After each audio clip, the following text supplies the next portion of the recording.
It's time for Show Me the Franchise. With Thomas and Frederick. With Thomas and Frederick. It's time for Show Me the Franchise. With Thomas and Frederick. With Thomas and Frederick. Welcome to Show Me the Franchise, the podcast that talks about franchises of all shapes, sizes, backgrounds, genres, and types. I am one of your hosts, Tom Stadler, here, of course, with my usual co-host, the heavyweight champion of the world, Mr. Fred Dakin. Hey, how you doing? Hello, my dear Fred. We meet again. It's been a while since we've last met. Yeah, I mean, Feels like forever. I feel like last time it went poorly, but as most sports movies, it's going to go much better this time, right? I'm feeling the formula. You're going to feel like you're going to have your montage and get on that moment? I'm going to pull a car by my waist. That's the thing they do. I'm going to get hit with a big boulder in the chest. I feel like getting hit in the chest is like the big training for boxing. That's what I learned this week. It's true. There is something to that. I am a little upset that you did not acknowledge that I just dropped some Creed on you and you didn't notice. I know. What am I going to do? I can't catch everything. I guess that was my sacrifice. Wow. You see what I see? I saw what you did there. Yeah, yes. But we're not talking about Creed the band this week. We are, in fact, talking about the Creed movie franchise, the continuation / reboot / sequels to the Rocky franchise. And how closely tied these are to Rocky is a point that we'll definitely get into today. But Fred, we have a wonderful guest here to talk to us about Creed. The movies. I was about to pull up the Super Bowl clip. Can you take me higher? That was beautiful. Oh my God, that was cracking up. Soulful silence. It was. What can we say? We dropped some notes on this. Or we drop some bars, isn't that what the kids say? Yeah. Drop some bars. Anyway, here. Drop some notes does sound like it fell out of your pocket versus actually like singing. It does, actually, yeah. Neither sound cool when you say Yeah, that, just for the record. No, not at all. It sounds like Eminem like trying to get on stage when he's throwing up mom spaghetti and all that. And he's like, oh no, I dropped my notes. Anyway, that's this week. Great comedian in the Milwaukee area, Miss Amy Westrup. Welcome to the show, Amy. Thank you. How are you doing? I'm wonderful. I'm very happy to be here. Did you have your own training montage before you got into the studio today? I did. I pulled my Subaru Outback here, all the way from the North Shore by my pant loops. And I'm here. I've been doing a lot of conditioning. My core is engaged as we speak. So yeah, no, I'm ready to go. This is my favorite movie franchise of all time. Yeah. So I cannot even believe we're talking about it. I'm so excited. I mean, we're pretty excited too. Cellular level excited. And I was very nervous because I'm going to admit now, when we first started talking, you were like, maybe a sports episode. And I was like, oh. Like, no Because thanks. we just did a Brewers episode and John Egan was a lovely guy. I had a great time, but I was like, sports? But then you said Creed, sports movies, and then it circles back to my realm, which I love a sports movie. I do too. I've seen them all. You name it. I am a sports mutant, but sports movies, whew, sign me up all day long. So what are some of your favorite sports movies and why is Creed among your favorites of those? Well, we were talking earlier about, some legal movies and we were going way back. Like one of my favorite sports movies is The Natural. Oh, yeah. Okay. Right? Paul Newman. Actually, I also like a Bollywood film called Chakade India about the women's Indian field hockey team. It's like 3.5 hours long. It's extraordinary. There are Chariots of Fire. I mean, I go way back, but any sports movie, I grew up in a big family. There are 9 kids in my family. We played every sport known to man. We've got Division I hockey players. We've got, you name it, we played it because we had enough kids for our own team. Yeah. Right. So that's all we ever did. Like sun's out, go outside, play a sport. So, and we're constantly watching sports. And so, yeah, it brings the two worlds together. And I love it. I've seen them all. And the reason I love Creed, I don't know. There are many reasons that I love Creed. The timing of when the first Creed movie came out happened to coincide with my sister moving to Philadelphia. So I was just getting exposed to Philadelphia when it hit. And then for some reason, I love watching boxing, and I love boxing movies like Raging Bull. You know, was like my first entry point there. I've never boxed. Okay. I mean, I tried to do kickboxing one time. It hurt quite a bit. Right. I did not proceed. I've never been punched in the face. I've never punched anyone in the face. Well, I may have punched my sister in the face one time, but and it may or may not have been intentional. But there's something. It is violent, yes, but it is so beautiful to watch, and these like perfect human specimens, just brute force.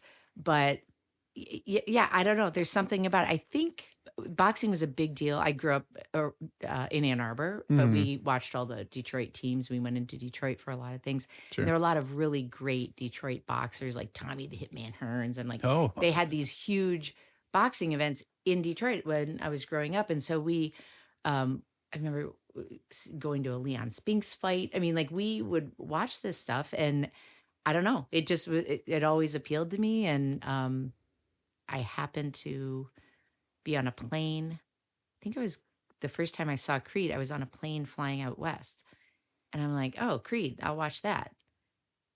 And I literally was screaming on the plane, and because I was so excited. And the flight attendant told me to calm down, and ma'am, you're gonna have to lower your voice. And I was just like, no, but he just knocked him out, and I was like, oh my god, like I was in goosebumps.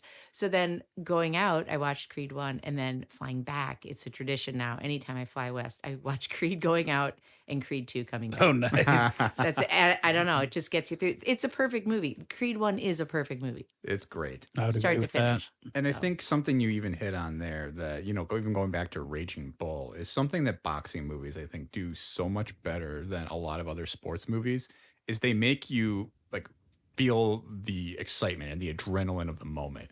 And like, I mean, there's sports movies that do that. Like, you know, like Major League, you can really kind of feel the moments, even though it's a comedy or whatever. But, you know, it's like, but I think even in like the box, like Rocky or like Rocky 2, Rocky 3, you're like, come on now, Rocky, you can get him. You can get him.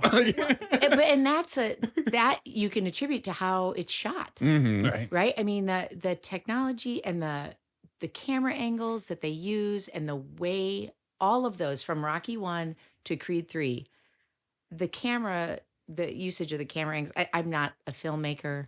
Pardon me, audience. I'm going to get all the terminology wrong, but it's so often from the viewpoint of the boxer. Right. Right? Like You're that not- behind shot. Yeah, and I think the takes are usually like one take. Yes. And start to finish. And I reading up on this like you do. You know, a round is 3 minutes, but when you shoot it in a movie, it only lasts a minute and a half. But like the one, I think it's the final fight in Creed 1 that took 3 months. Wow. Like choreograph and stage and everything, and it's all one continuous shot using, I think it's one camera and one camera in the corner. It's really pretty extraordinary just from like a technical film, like shooting film point of view. So, but I think that's what made Rocky hit so well, pun intended, but because you were like in the ring. Yeah. Right. You know, in so many sports movies, it's like you're not on the field, you're not hitting the baseball, right? Like you are more of a spectator. In this, you just feel like you can feel the sweat. And like in Creed 3, when Dane takes his mouthpiece off to spit and 3 of his teeth get pulled out. I mean, you want to vomit, but then you're also like, oh my God. And like the sound of it, it's so brutal. But then it's like, holy cow, how is he going to get it? I don't know. It's insane. I don't know. It's absolutely captivating. I think it benefits for like a boxing movie that it's also on one person's shoulders versus like a team. I love a team movie where you have that kind of interplay.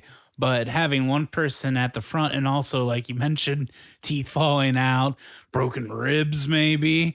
Yeah. Like there is a little bit more on the line than some other sports movies. There's injuries in sports movies, but not to this level. So it adds that extra layer of like, you're more invested in this person because they might actually get really hurt. Right. And I Oh, no, think they're definitely getting or hurt. get killed in some point. Rest in peace, Apollo. I mean, we basically don't have this movie without what happened in Rocky IV happening, right? So it's like, or this franchise, because it's definitely, and I love the point you made just there, Fred, because it's like in another team movie, like a Major League, I'll pull that. You know, you have essentially 3 leads. It's like Charlie Sheen, Tom Berenger, Wesley Snipes, and they're all kind of like, you have to have strong performances out of all those people. And I think sometimes you find in these movies that like some of the other players are not as compelling. So you're like, okay, so I don't really care. Like that guy, he just kicks good, you know, or something like that. And it's like, or, you know, that guy's a really good hitter, but it's like, but no, it's like here you get from one person's perspective, you get all like, you know, every emotion they're feeling, you get all their backstory. And I think especially setting up that story from Rocky IV and kind of picking up the pieces there to what made Donnie, it's like, yeah, there's just so much more than just being like another entry in the Rocky series. It really feels like its own movie. Yep. And another compelling thing I would say about boxing movies over some other movies, which is still apparent in some, is there's a level of seediness too to the boxing world that they work into these movies, like where there's like the promoters and right. yeah. Yes. It's a little bit of the double dealings, but actually I think what I loved about, and we'll just start with Creed 1, but I mean there's a lot of profound wisdom that is imparted on both sides, from Rocky Right. to Donnie and then Donnie back to Rocky, right? It's full circle. But the absolute respect that they give to Philadelphia, to the city of Philadelphia, to the entire, just the look, feel, sound, and smell of the city of Philadelphia. Then you put Rocky inside the city of Philadelphia, and Donnie is new to Philadelphia, so this is completely foreign to him. And he's like, "What's all this?" You know, he meets Tessa Thompson. She takes him out for a John. He's like, "What's a John? A John is everything in Philly." You know, and it's like, that doesn't make any sense. Of course it doesn't. It doesn't have to, because it's Philly. But what does make sense is that Rocky Balboa, I mean, there is a legitimate statue of Rocky Balboa in Philly, you know, right at the steps there. And that's unbelievable. Right. Mm-hmm. Like what it means to the city. And they capture that so perfectly and unapologetically, because it's not the most beautiful parts of Philadelphia where he's training. He's in some of the worst parts of Philadelphia. That's Right. where the best boxing gyms are, right? And then they've got the motorbikes that go through, you know, they get the token cheesesteak in there. But it's like they capture that. And then Rocky comes in on it. And they do such a great job referencing that entire movie without reliving the entire movie. Yeah. It's just Yeah. these snapshots, whether it's in the pictures that he has of the fights at Adrian's, you know, at his restaurant, or just the subtle little comments that he makes to Donnie, like while they're training. And he's like, "Yeah, no, you know, time always wins." I'm going to get the quote. I actually have the quote, but time takes everybody out. It's undefeated. Right. And it's like some of the lines in this movie are just like, oh my God, they speak to everybody. You can take some of these lines and like put it in your own life. And it's like, oh yeah, that's going to get me through the day. You could put most of these lines like under a picture of a cat hanging from like a string. Yeah, you but with know, a like black eye. right? Yeah, Cat's with gonna have a black eye. little punching glove too. Yeah. Oh my God. A little punching glove. Not a boxing glove, a punching glove. I love Careful. it. No, me, the sports guy. You're gonna sell 100 of these to all the offices in America. I love it. God. I think it's something though. There is something about what you said about Philadelphia being such a big part of this movie too, because I think we're also at a time where Philadelphia is pretty front and center in a lot of things. I mean, It's Always Sunny has been on for years. You know, we have yeah. Abbott Elementary on right now, where Yep. Philadelphia is such an important part of like being, you know, this like metaphor for like all of the education systems in America, especially in the inner cities and stuff. It's just like there's so many things, and yet it's like with all this history and all this stuff that goes on in Philadelphia, it does feel like unequivocally a sports city. You know, Yeah. it's like Oh, without without a doubt. Right. Yeah, people love the Phillies. People love the Eagles. People They love the Flyers. Yeah. Yeah. It- The fanatic, Gritty. I mean, Gritty is the best mascot. Gritty. The NHL, Philadelphia Flyers. Hold on. Oh, come on. I would love to see a picture of Gritty. You will At first I recognize. thought- Why are you on this podcast? I thought my this friend? was Elon Musk's wife that they're talking about. This is gritty. That's Oh, Gritty. yeah, I've seen it. Yeah, yeah, I was that's gonna fine. say you would. I love recognize him on him. Sesame Street. It's pretty. Sesame Street were shot in Philly. Right. Yeah, it's pretty outstanding. Well, I think before we get too far Sure, into sure. it, we'll make sure the audience is on the same page with us. If anyone has happened not to experience the Creed movies before, Creed franchise, it's a continuation, as I mentioned, kind of a / reboot of the Rocky franchise, focuses on Adonis Johnson, who changes his name, gasped, to Creed, and he goes by the name Donnie. It's short for Adonis. So Donnie Creed, who is the son of Rocky Balboa's rival turned friend, Apollo Creed. The rival from the very first Rocky movie, who he then rephases in the second movie, and then gets trained by in the third movie, and then watches die in the fourth movie. It's like, I mean, you kind of need that journey to know where you are now, to know that, like, yeah, like Apollo Creed, like, revolved around Rocky's life, and, you know, as much as Rocky revolved around Apollo all throughout that franchise, and that they would be inextricably connected once you get to the start of this story with Creed 1. And it's, and again, like I said, it's as much as you feel that DNA, and I think you mentioned it before, Amy, of Rocky throughout this, and we get so many hints about the first movie. This is very much Donnie Creed's story, you know, or Donnie's story. Yeah, but yes, absolutely. It's all about Adonis Creed, who, by the way, played by Michael B. Jordan, Yes. is perfectly and aptly named because he is the most beautiful human that has ever graced the silver screen, in my opinion. I mean, he's a great actor, but for this role, I mean, he is chiseled. He is sure. the Greek god Adonis. I mean, he is Mhm. aptly named and appropriately named because Apollo, I mean, there is, if you go way, way back, I am no expert of Greek mythology, but Apollo, the god Apollo, had a lot of, he was, you know, the sun god and an archer and all that stuff, but he also had a ton of extra, he had a lot of love interests. Mm. He wasn't really lucky in love, but he loved a lot of people, and he had a ton of offspring, a lot of demigods Right. as a result of him loving lots of people. So Adonis Creed is the result of an extramarital affair Mhm. that Apollo Creed has. So he is, so in keeping with that kind of Greek mythology. Now, Adonis in Greek mythology is not the son of Apollo, Mhm. but he is the son of some other extramarital goings on, or not marital, but extracurricular goings on between some other gods. And he is condemned to live part of his life with in hell and part of his life on earth. Mhm. And so we can get to that when we get to Creed 3, because I think that really this franchise is rooted in kind of Greek mythology. And Yeah. it's really, really cool. That's the extent of my Greek mythology knowledge as it relates to, I mean, we could go deep. I could go deeper, but I won't. But it's, so Adonis Creed is, you know, he has been living in hell. Mhm. He knows that he's the son of Apollo Creed. Nobody else knows that. And he's got the weight, and he wants to be a fighter. Mhm.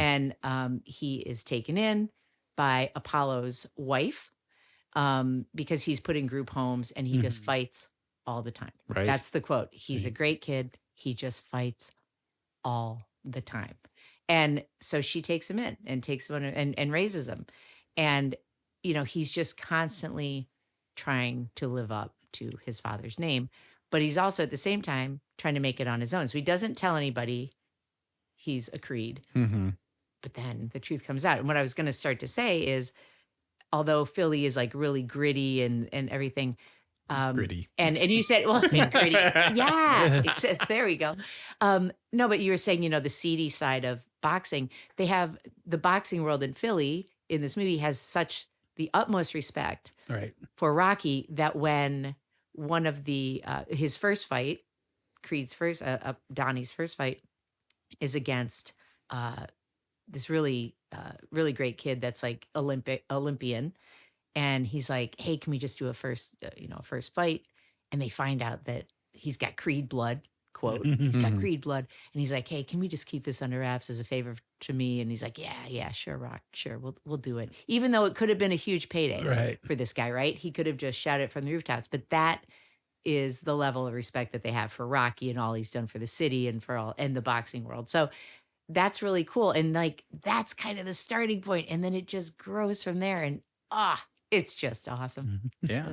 But yeah, Adonis is just like, you open where he's just going down to Mexico to fight and just kicking the crap out of people, but not very few swings. He's so good, but he's real raw. And he's kind of a wild man. Yep, that's a real temperature setting scene, that Tijuana fight right at the beginning of one, just to kind of give you, and kind of says everything about the character and what to expect out of this reboot, requel, whatever you want to call it, based on the old films. Yeah. But you're right, though. I think we do see, we do get a sense for what kind of story we're about to enter, too. And it's like he's got that passion for fighting, that it's just kind of in his blood, right? And you're like, whether or not he's willing to accept it or reject his name, it's like it's in his blood that he's this fighter. I mean, he even kind of fights like Apollo fought in the first movie, right? He doesn't waste any movements. He's very swift, and then he makes every hit count. And that was like completely opposite of Rocky. So it's like how you blend these styles. And what I always get a kick about ever watching every Rocky movie, every Creed movie, is just like all the skill sets they have to learn. I'm like, didn't they learn this already? But hold on, let's back up, because I think in the first one, he's got some of the speed of Apollo, but he doesn't have his dad's, like he has the innate talent. Mm-hmm. But I think he's a little more Rocky-esque in the first one. Because I think in the second one is where he comes back and they fine tune it, because they go hard. They go, if you want to build yourself back up, you got to just take it down to the studs, and they rebuild him. And it's all footwork, and it isn't as much pressure. Like if you watch some of the scenes in the first one, they're just throwing like roundhouses and stuff like that. And it's these huge uppercuts, kind of a la like Rock'em Sock'em Robots. But then I think it was such a great movie, but the boxing world was like, hey, not every knockout is achieved that way. So then in 2, they really focused more on like the faster glove speed and the tighter punches, and like those are just as effective. And so he became more like Apollo in the second one, I think. I think he was a little rawer and more Rocky-esque in the first one. Yeah, that was a great point. I think I definitely Just my opinion, having seen all of them Right. 1,000 You are well versed on the in topic. the sweet science, right? Yeah. There we go. No, I think you're spot on, though. And I think that's probably why Rocky takes a shine to him, too, right? Like, we see that. And I think maybe we can start going through the plot and through the beats of it, right? So, I mean, we talked about it starts in Tijuana. And I mean, you can obviously take the reins at any point and start driving the plot synopsis, because you were doing a beautiful job. And I'm like, this is better than the notes I've got. We'll work together. We'll get through it. We'll get through it. So, right. So he basically, he's got this passion now for fighting, and he decides he wants to pursue his dream of becoming a professional boxer, quits his day job at this Smith Bordley financial group, and is like, I'm going to go and audition at the elite Los Angeles boxing academy, the Delphi, or is it Delphi? No. He doesn't go audition. He just shows up because that's his dad's old gym. Right. Delphi Gym. We're here to make champions, Delphi Gym, right? That's what they do. And he goes in and, oh my God, the trainer. Wood Harris? Duke Jr.'s there. Yeah. So Duke was Apollo's trainer. It's his son. And he shows up and he's like, give me a shot. And he's like, nope. And he's like, I'm here to train. He's like, ain't nobody training you. No, and I'm going to make sure of it. Nobody's training you out in LA. And he's just like, fine, I'm going to Philly then. Because he can't get trained out there because Apollo died in the ring. Right. And he's like, and he knows that he's Creed, because I mean they're family. They basically know each other. But he's like, no, ain't nobody training you. Hit the bricks. So he's like, fine. So he goes to Philly, and that's where it begins. But Delphi doesn't want anything to do with him, and not until the second movie. Yeah. So yeah. No, that's a good point. And oh man, so I fell down a little bit of a rabbit hole, even looking at the character of Duke. He's so good. Well, one, because The actor Wood is awesome. Wood is so good. Yeah, he is great. I remember him from Remember the Titans, and like, Yes. Well, if you also oh my think God. Can we he do one on that also movie, too? he had He's in The Wire. yeah, I was gonna say he is The had Wire. Michael B. Jordan killed in The Wire, didn't he? is that right? He sure did. Yeah, that's what was absolutely. crazy about Okay, seeing I've those never two seen The on- Wire, so now Oh, I'm feeling- sorry. Okay, that's the next podcast. Okay, then we'll you do got that some next. watching to do. Yeah. But so, okay, there was a little bit of a dispute as I was watching this because they call him Tony Burton in the third one. And I'm like, that doesn't seem right. I was like, I thought his name was Duke. So I looked Yeah. it up and then I was like, no, his name is Tony Duke Burton. Now, here's where things get interesting. So hang on, because he's Duke Jr., right? Yeah. So he's named after his dad. So the original character in Rocky 2, when they really finally give him a name, like Apollo's trainer, his name is obviously the same, Duke Burton. But his name was actually Duke Evers in that one. The actor's You can't name have Tony is Evers. Yeah, I was like, Tony Wisconsin. Burton. The actor's name is Tony Burton. There was a take in Creed 2 or Rocky 2 where Carl Weathers accidentally called him Tony on camera, but it was such a good take or something like that that they just decided to run with it. We're like, we're going to canonize. His name is Tony Duke Evers. And I was like, wait. So then, but then when Wow. this franchise came, Creed, they renamed the junior to Tony Burton. And I think it was like a nod to the original actor Sure. who played Duke the senior. But then I'm like, I wonder though too if like the fact that his name is Tony Evers, I'm like, they're like, well, that's a governor of a state.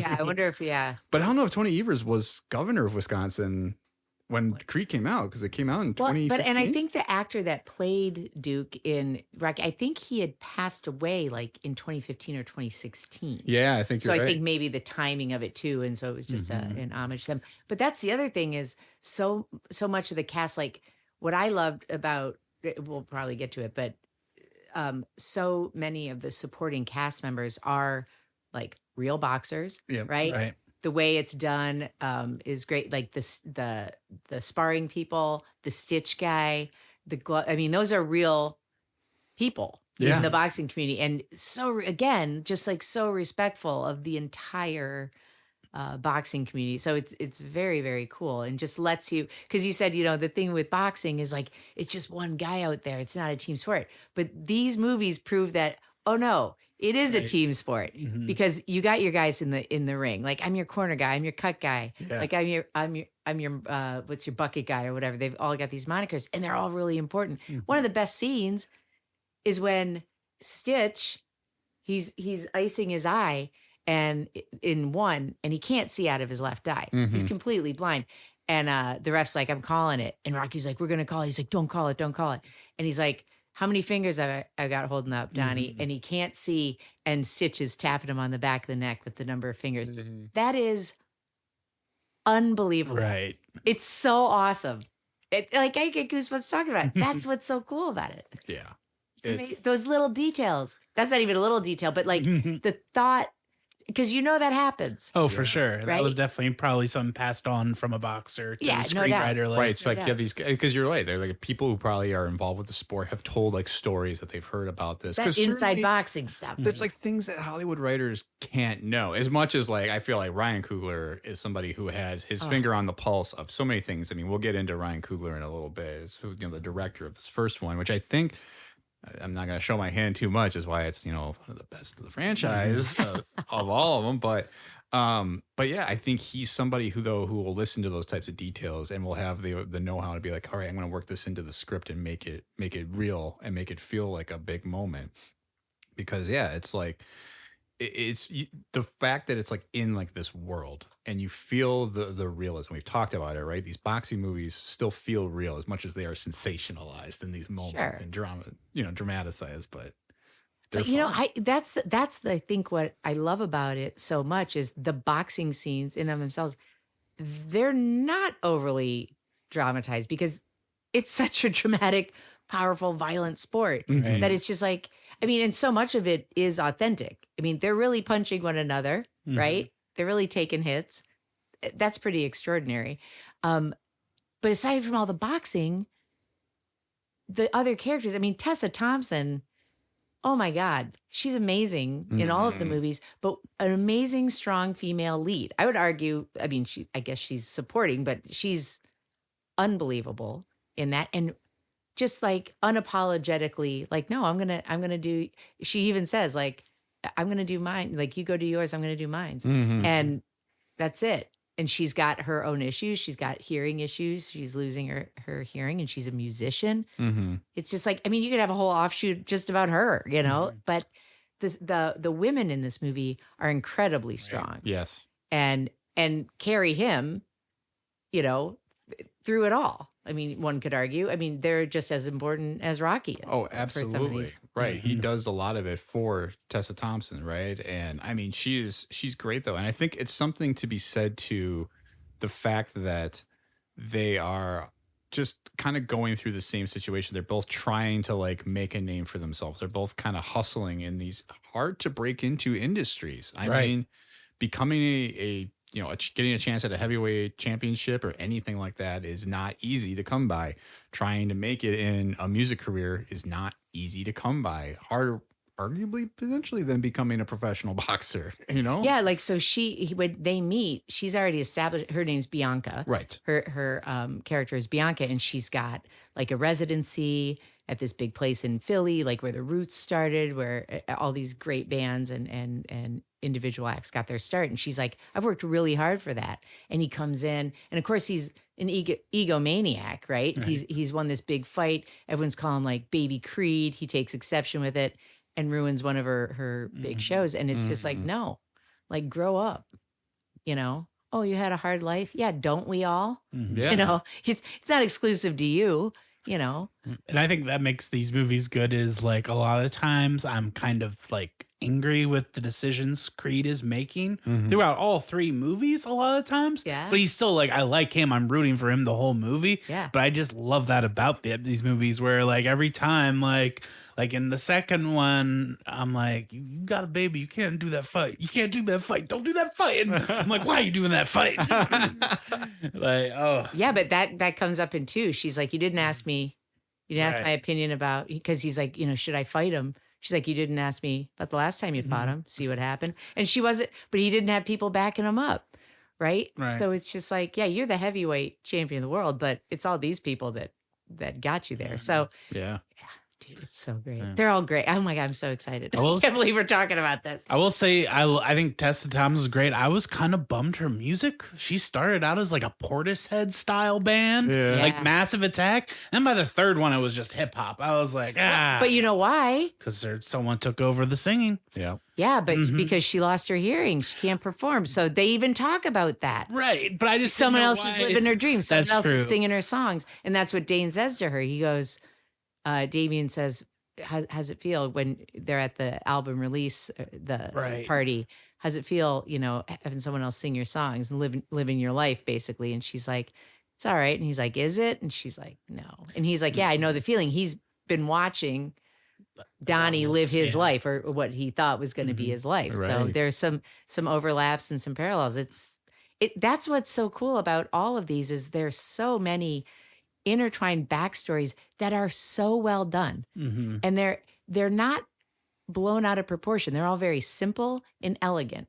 And they're so intertwined. And if you go, I bet if you read the script, you'd be amazed. I've just read portions of it, of just how simple the dialogue is. And there's some amazing one-liners that just like capture the moments perfectly. And I think that has to do with obviously just the way Sylvester Stallone and Rocky, he communicates as that character, but also just the nature of like, yeah, we're not going to talk about it. Like we're going to show it in the ring, right? We're not going to dwell on all this stuff like to like beat it out of us. But some of the one-liners are epic, and there are some really subtle ones that are great when like he gives them the new gloves, or no, he gets the shorts that say Creed on the front and Johnson on the back from his mom, and says, "Go make your own legacy." And Rocky just goes, "Very nice colors," and it's like really, really subtle, very nice colors, and those are the colors that his dad wore, Apollo, Right. the red, white, and blue. But he doesn't say, "Those are just like your dad's." You know, it's just, Right. it's super subtle. It's almost mumbled. You can hardly hear it, Yeah. or like, "Oh yeah, I can you give me some workout suggestions, some to make my hands faster." So he writes it all down for him, and he just takes a picture of it. He's like, "Don't you want this?" He's like, "No, it's on my phone. What happens if you lose your phone? It's in the cloud," which is, and then he looks up and looks at the cloud, which I realize is kind of cheesy, you know, and it's a little cheeky, but it also kind of lets you know, like, he is not of this of this world. He's back. He's still in the 70s and the 80s. You I know? mean, that's even something that, and obviously we haven't gotten into like any of the history yet. We're But gonna be here all night. I was gonna say we'll keep flowing with it, kind of jumping into places. But I mean, it's hard not to talk about the Sylvester Stallone of it all, because that's just he has a very good grasp on like kind of what made some of these Rocky movies work, or just what at least makes the character of Rocky work in the way that It's you're saying him. I mean, it. Yeah. it's his baby. He invented Rocky, It's like right? nice colors. Very But, like, nice colors. yeah. Yeah, and it's just so subtle and good. Yeah, like I think it's something that he even acknowledged too when they were like, "Hey, we want to write this movie," which I think was still originally pitched as Rocky 7, and he was like, "No, I think there's too much of a generational gap. What worked for the Rocky movies back then, it needs to be a new story." And I think that was even stronger, getting a really strong auteur like Ryan Coogler to helm this. I mean, we've seen some of his other stuff. Fruitvale Station was well Yeah. accoladed, and so was Black Panther 2. Again, movies where it's like he's leaning on a lot of mythology and folklore, as I've talked about before, to inform. Yeah, I mean, things that were driven from adapted material like Marvel Comics, but still, like they felt unique, where it's like, this feels like it's a sci-fi story about Africa and not a sci-fi story that was adapted about like, well, look at, there's infinity stones out there somewhere. Right, It's like, yeah, fuck, yeah. like it's just like, let's go. Like, oh my God, I got a story to tell I mean, about this guy. People could argue that Rocky Balboa is a superhero, Yeah, right? in a way. I mean, yeah, but he comes from like they modernized, you know, the Rocky story, yes. and you know, we don't know a lot about Rocky's backstory. We don't know that, you know, about his parents. They never go into that, right? Right. He's just this like working class bum who could have been a great contender, but chose to beat people up instead, you know, for money. Right. And then, you know, he finds his trainer, Mickey. What does he say? You're gonna, I wrote. Don't look at me. You're gonna eat lightning and He's like, crap you're thunder? gonna eat lightning and crap thunder, which just talks about just how intense this training is. Like, it's just insane. It's just gonna completely reconfigure you as a human being. Yeah. I mean, the training in all of those movies, those montages, absolutely extraordinary. I mean, you're sitting on the couch, like eating a sandwich, watching this going, I've never felt worse about my body, but it also makes you want to get up and do something. too. Yeah, It's right. so inspiring. Well, every training montage in these movies, and I think the Creed movies have had just some phenomenal ones. I mean, I just watched Creed 3 last night, and just when he like, pulls when he pulls up airplane. yeah, and you're like, Yeah. my God, like how the amount of strength that you need to pull a plane, like just even like as a Even person. a Piper, was that a Piper or a Cessna? It's like Yeah. I could pull a Piper, but the Cessnas, no, Yeah. no way. Oh my gosh. But it's just, I mean, and you could just see though how dedicated Michael B. Jordan is to this role and making Oh, it yeah. feel real and making it feel like it's like, yeah, we've watched this guy perform for years. Speaking of Sylvester Stallone, right? Of like how Rocky overcome every opponent and have to learn new things from all these different trainers. And I think that's something that it feels so genuine to this franchise that like, you know, you have Rocky who had all these people train him, right? You had Burgess Meredith as Mickey, and Yeah. you had, you know, Apollo Creed himself, and then you had like Paulie, you know, and it's like all these people who have like given him, and Adrian was always his support system through all of it. And ultimately, what he gets Adonis is just Rocky. Like he's just kind of telling him like little things like, hey, is this a woofy? Just Like, but he's also well aware of his limitations. yeah. Like I'm not fast enough. I can't teach you the speed. Like I can't spar with you. Right. He's like, I thought you were training with, like, the best is like, because Donnie he's an egomaniac at times, and he just, like, he's so eager, but he's not willing to be patient with it. And he's like, you got to build, you got to quit talking. It's the fact that you're not learning anything if you're talking all the time. Right. It's like, shut up and listen. And, you know, when his daughter is born in 2, and his daughter doesn't have any hearing, Right. and he's just like, what am I going to do, Rock? And he's like, you can't feel sorry for her. She's not in there feeling sorry for herself. She has, that's her reality. That's her base reality. He's like, anything you're bringing to it, that's your stuff. Like, no, you got to love her. You got to support her. And that's it. That's her. So it's just these little tests throughout all 3 of the movies that it's just like, they're so relatable. Yeah. Well, and I think something we've touched on too, and you keep saying, you know, he's an egomaniac, you know, it's like he gets hurt. He kind of like, he makes choices that are frustrating. Donnie is a flawed character. Right. Like, and I think that's what makes him compelling, is that he's a flawed person, but somebody you still want to cheer for. And that's the magic that they've pulled together in this movie. Yeah, because yes, flawed, but I mean, Rocky says it. It doesn't matter how hard you're hit. It's how many hard hits can you take and keep moving forward. Right. And he is just body blow after body blow, both figuratively and literally. And it's like, yeah, he's a flawed character. And some of those flaws are his own fault, but many of them, as we discover, as we go through all of the films, are not of his making. You know, and so that's what's so relatable to so many people. Yeah, it's just awesome. But I think the authenticity that is kept throughout all of the movies is fantastic. Like Rocky's, he does not waver from that character. He kind of goes back to his original self, you know, kind of a mumbling guy, like very simple, but really he's a smart guy. He's seen it all. Like when he gets diagnosed, spoiler alert, when he gets diagnosed with the We're just in cancer, spoiler everybody, we territory. just Yeah. assume, Yeah. everybody wins. But he's just like, you know, I've seen it before, and my wife had it, and she didn't win, and I don't want any part to do with that. It's like, well, hold on, Yeah. you know. Then his daughter's born deaf. You said you can't feel sorry for her. Like, don't feel sorry for yourself. Fight through it, you know. So it's, you know, and they sum it up and kind of like, yeah, I've been working with him. He's been working with me through some stuff too. So it's great. I like that they keep it kind of under wraps, and that's something that just only the camp knows, you know. Right. Right. It's awesome. Ugh, so good. It is. I think it's a great story, and I think it's so cool seeing somebody else's experience. And again, I mean, we have to call it out too, the fact that now instead of having, you know, a white Italian man be the conduit for people who are trying to, you know, make their dreams come true, you have a young black man who also did not really have a father figure in his life, like come together and lean on the strongest people he knows, the women in his life, as you said. Yeah. Like his mother especially is like his biggest champion as much as like Bianca is, you know? And Yeah. it's like, Yeah, the mom's also like the biggest dose of reality every time. Like when Yeah. she talks about how she has to take care of his father, and you know how she's been through this. Yeah, and she's like, you don't have to be your father. She's like, you're his son. And then even when Bianca, when he's like, I'm worried about taking the name. She's like, why? He's like, if I don't live up to it, like I don't deserve the name. She's like, you're his son. Right. Take the name. Like it's yours. It's not even a question. Mm-hmm. And she's just like, you gotta follow your heart, follow your passion. You're not gonna be any good if you don't do what you love. right. So it's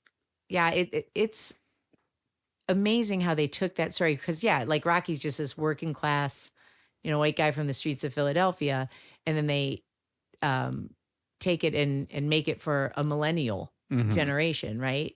And he wasn't. I mean, Donnie was not a working class guy. He was taken in. He you know, got a great education. Yep. He did not have the upbringing. He had a rougher start or a different start. We don't know. We don't know what Rocky's upbringing is like. Maybe we'll find out in Creed 4. Maybe. Maybe they do a full flat. Oh, we'll save it for later. Yeah. We'll get into that. We'll get into that. Because I think we have to kind of get to. We got to get through. I mean, we got to get through to 2 other movies, but also, I mean, listen. So no, I mean, we've covered a lot. You know, he goes to Philadelphia. He meets Rocky, right? Rocky starts training him, and he starts getting into more fights. And then finally, he gets a call because obviously word gets out that hey, this is Apollo Creed's son in the fighting circuit. This is a story. We've got the heavyweight champion being forced into retirement with pretty Ricky Conlan, played by a professional boxer. Oh yeah, yeah. First time, and is it the first time in any of like the Rocky or Creed movies that they actually have the main like rival be a real boxer? I was trying to remember in Rocky Balboa who that was. No, in Rocky Balboa it was a real boxer, and I'm forgetting his name all of a sudden. I know. Well, I didn't do the research for Rocky Balboa. No, I didn't. I just happened to see some information about it. But you know, Apollo Creed, he was a professional football player. Right. Carl Weathers. So Carl Weathers is a professional. So I saw an interview with Sylvester Stallone that when he came in to read, it was like late at night, and he was just like, he was flying back to Oakland, and so he didn't have a lot of time. And so he comes in for the reading, and he's like kind of pissed off, and he's like, all right, let's get to this. And Sly goes, okay, angry, check. All right, great. And then he does the reading, and then he's like, yeah, okay, great. And then they're like, well, let's, see how you look. And he took his shirt off, and Sylvester Stallone was just like, holy shit. Like, wow, I look like a piece of garbage compared to this guy. And he's like, yeah, that's the guy. I mean, he's just absolutely chiseled. for He's sure. a professional is. football player. Just absolutely incredible. Stacked up to Arnold in Predator, Yeah. right? Like, Oh, I mean, yeah, and exactly. There were some other podcasts that were doing episodes on like Predator. Yeah.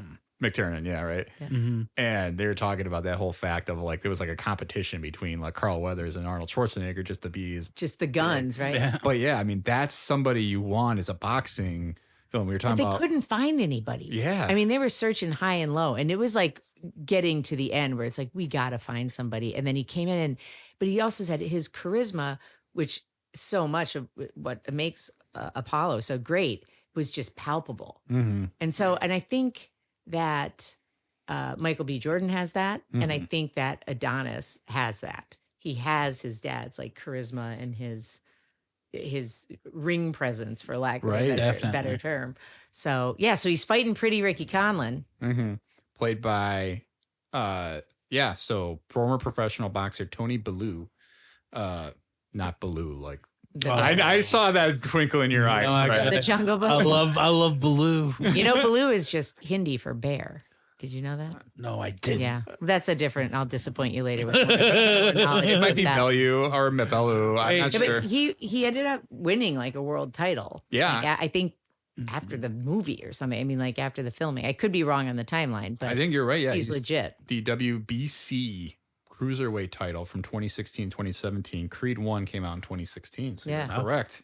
See? He did win as the movie was coming out, which is kind of good promotion. Amazing, right? And he's playing like, I wonder like if he's kind of a guy like a rough around the edges guy, because the character he's playing is like about to go to jail on a gun charge. Is that the character we're talking Yeah, about? yeah. Yes. Just And he doesn't, he's just like, he's a fake Creed. He doesn't think it's worth it. And then, of course, much like Rocky 1, very similar. It's like, yeah, he went the distance, right? Mm-hmm. And he's totally robbed. I mean, he's, you can't win by, it's technical knockout. You can't win by a falling 8 count or whatever the rule is. Anyway, Right. he does not win. Adonis does not win. And it's just like, it's a match though. Like, Conlan wins the match, but Creed won the night. I think that's what Right. the announcer says. And the whole crowd is just going nuts. I mean, you get goosebumps. And the best part about that is like, you just think he's down. And the use of music during that scene is unbelievable because then the Yeah. Rocky theme, dun, dun, dun, dun, dun. And dude, every time I see that, I'm just like, let's go. I go crazy. And then they cut when he just lands this like shovel hook, and they cut to his mom, and she goes, "That's what I'm talking about." And it's just like, yeah, because that perfectly encapsulates how everyone is feeling during that scene. Like you are just holding your breath and you're feeling every hit, and it's so well choreographed. Yeah. It's so well done.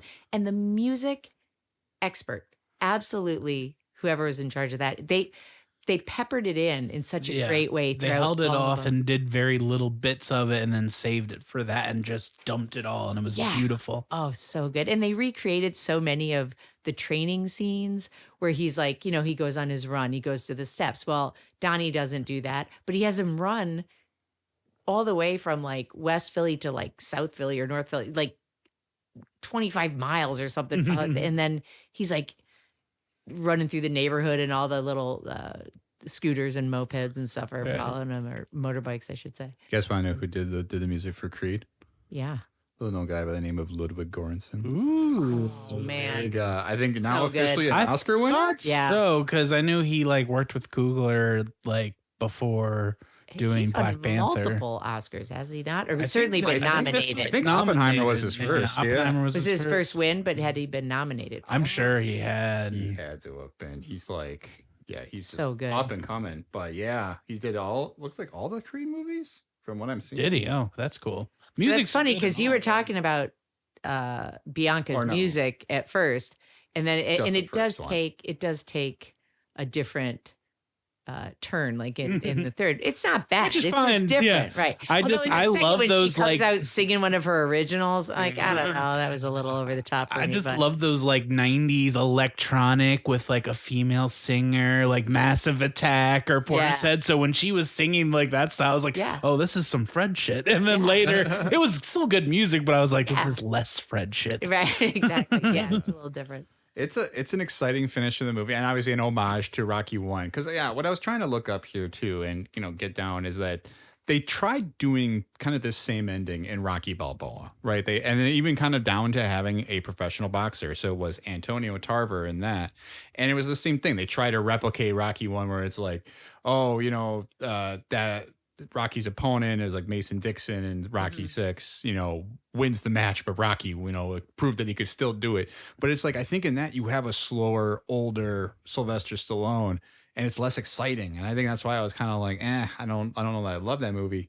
Here, though, you have that working, right? Where it's like, it's a younger actor. It's somebody who can kind of look like they can go toe to toe with a real boxer. Yeah. And I think you buy it. And like, I think you get that insights too, of somebody who's like, yeah, I'm in the ring for real, Yeah. every, day of my life training, I'm going to give you guys pointers. And it's like, you can just see it come across on camera that they know what they're doing. Every hit looks real and it feels it, right? Like, Oh yeah. Well, and the whole Creed one, I mean, it's always just the message that's just constant is just like, you don't have to prove anything to anyone but yourself. right. Like Bianca says that to him. Rocky says that to him. His mom says that to him. It's not until he finally says it out loud to himself. He's like, don't call the match. I got to prove it. Prove what? That it wasn't a mistake. And you're just like, oh, like, it kind of takes your breath away. And it takes Rocky's breath away. He's just like, you're a Creed and I love you, and it's like this little moment. But like he finally said it out loud. You could just feel that had been in his chest, for 20 some odd years, or however he's been holding it in. And it's just like, oh my God. And then that fuels him. Like he no longer has that weight on his back. Cause then he comes out and you can see he's like a little lighter on his feet. He's a little more Apollo, Yeah. and he's like a little tighter. And it's, I just love the whole adage, like one step at a time, one punch at a time, one round at a time. And it's like, it's so applicable to the viewer. Like you can take that and apply it to your own life. Yeah. All of these, like there are some profound little lessons in there and some big ones too. And it's so good. Like if you're having a crappy day, man, turn on Creed and you'll be like, all right, You you got can do this. anything. Well, kind of. I mean, it just makes you realize, it's just like, yeah, you got to fight, right? It's whatever. You're in a different kind of ring, but it's like, you just got to fight. Just keep going. Just keep moving forward. Just keep grinding. And it's awesome. And you just have your own little soundtrack in your head. Crank up some Rocky. I know. What would your soundtrack sound like? Who knows? I whole other love. podcast. Oop, there it is. That's yours? That's it? Yeah, but I think that's just the Space Jam one. I don't know if I Yeah. can take that Oh, one. man. That's all right. That was just what came to my head. That's all right. it's still an acceptable totally. I think if I was a boxer, though, I would want to be some fancy pants, and they could even just call me fancy pants because everyone's fancy pants. So in boxing. are we talking about your training soundtrack or your walk-in song? I was thinking walkout song. Oh, was that? Oh, your walkout song? I would want like something like I would be weird and be like, I want it to be like an opera aria piece that like is loud and like coming out, or like I'd want to feel like Barbara a fancy Seville. boy. Yeah. Then I have a nice mustache. Like that'd be You'd my have a move. nice mustache? Yeah, I can't grow one, but if I was boxing, I probably could. Yeah. Honestly, you could pull it off. I feel like you kind of got like you could sell an old timey look like you're from like the 30s or 40s. I just like that your idea is like, well, if I'm gonna box, you're not thinking like, yeah, I'm gonna be working, I'm gonna be cut. It's like I'm growing a mustache. What is my character gonna be? Yeah. What's my favorite? Should I have a mustache? That's your only concern. Mustache, no mustache. They can't hit a guy hard if you got a really cool mustache. True that. Well, at least they avoid the mustache. I gotta one up respect. myself after my last one because we did this in our previous episode on the Brewers, talk about like walk-in songs or walkout songs, and I picked Say over that one. I'm like, you know what, I can do better. So one of the songs we used to get jacked up when I played football was Till I Collapse. So it's just an Eminem song. And that song really gets you jacked up. And I'm like, especially for a boxing match, like that is the one I would come out to 100%. Because I feel like that would just juice me up and get juice the crowd up. What would you come out to? Yeah. I What would knew you were going to ask me that. I don't know. I'm going to have to come back to that. There's so many options. I might do something kind of, I don't know. Would you do Living in America like the Apollos in Rocky There we IV? No, maybe I don't know. I'm a dual citizen, so I don't know. Maybe I could do some Wreck of the Edmund Fitzgerald Canadian. Oh, I like that. Wow. Little Gordon Lightfoot, the Yeah. Canadian troubadour. Or would you go for Rush? Sundown. Oh, Rush. Ooh, yeah. Tom Sawyer. That, Tom Sawyer that would would be be good. sweet. That would be pretty good. It'd be nice to have something disarming though, like But a little come out. sundown, like that, dum dum dum dum, like the sundown, like Yep. intro. Sundown, You better take care. I mean, Oh, these it's all about dying. this guy and doing Lightfoot drugs. can't go a year without bringing up Lightfoot in this sunken ship. Hey man, every It's only on the anniversary. on the Edmund Fitzgerald anniversary. I know. Yes. He pops it in the group chat every year. I do. I got to remind people, like, hey guys, don't forget if you don't The know about souls this of event.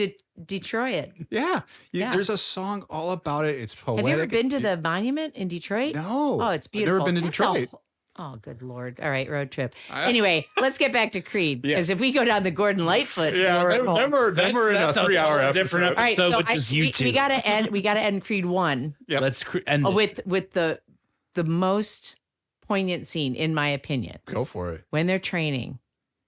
And Rocky, he's got him in the gym. Rocky's sitting there reading the paper, legs crossed, and he's doing the rope, right? Just jump roping, and the bell rings. And then he's like, I didn't say stop. That bell is hell, Donnie. And then he just starts jumping again. And then they cut, and he's got him in front of the mirror. And he's like, I'm going to leave you here for a while. I have the quote. He says, see this guy here staring back at you? That's the toughest opponent you're ever going to have to face. And so he just mirror boxes with himself. And it's awesome because it's so true, right? Right. And everybody knows that. And you're just like, yeah. And so you just sit there in the mirror, beating yourself up. That's in the ring. He proved it. Yes. He had to get over himself to get through the wall of a man he was trying to beat across the other way. So that is an awesome scene. And they do call back to that in the other movies. Not the same, but just like that moment, that style of practicing. It's awesome. But that's a great moment. It's like, it's so poignant to, I think, the point that he's trying to tell him like the whole time, right? It's like only you can keep yourself down. And I think it's always Donnie trying to overcome, like we were talking about, like his faults, his choices. He's trying to take the hits and then keep going. And Because Rocky says the same thing. Rocky, he's telling Adrian the night before the fight, they're laying in his, crappy bed with his turtle tank and everything. yeah. And he's just like, I gotta go. No one's ever gone the distance with Apollo. He's like, if I can do that, like I prove that, like I'm not nothing, I'm just not this street fighting guy. Like he is something, but he has to do that. That's the only way he can prove to anyone but himself that he's worthy Right. of anything. Right. Because, oh man. Right. I mean, that's what's so much of the wider franchise. Like I said, it's impossible to talk about Creed without talking about Rocky, but that is what it's so much about is overcoming your fears, your whatever's holding you back, and it's like and trying to prove to yourself that you're worth a damn. Like it's from Rocky 1 all the way to now, and it's such a great mirror image that I think it's almost surprising Stallone didn't write any of this movie.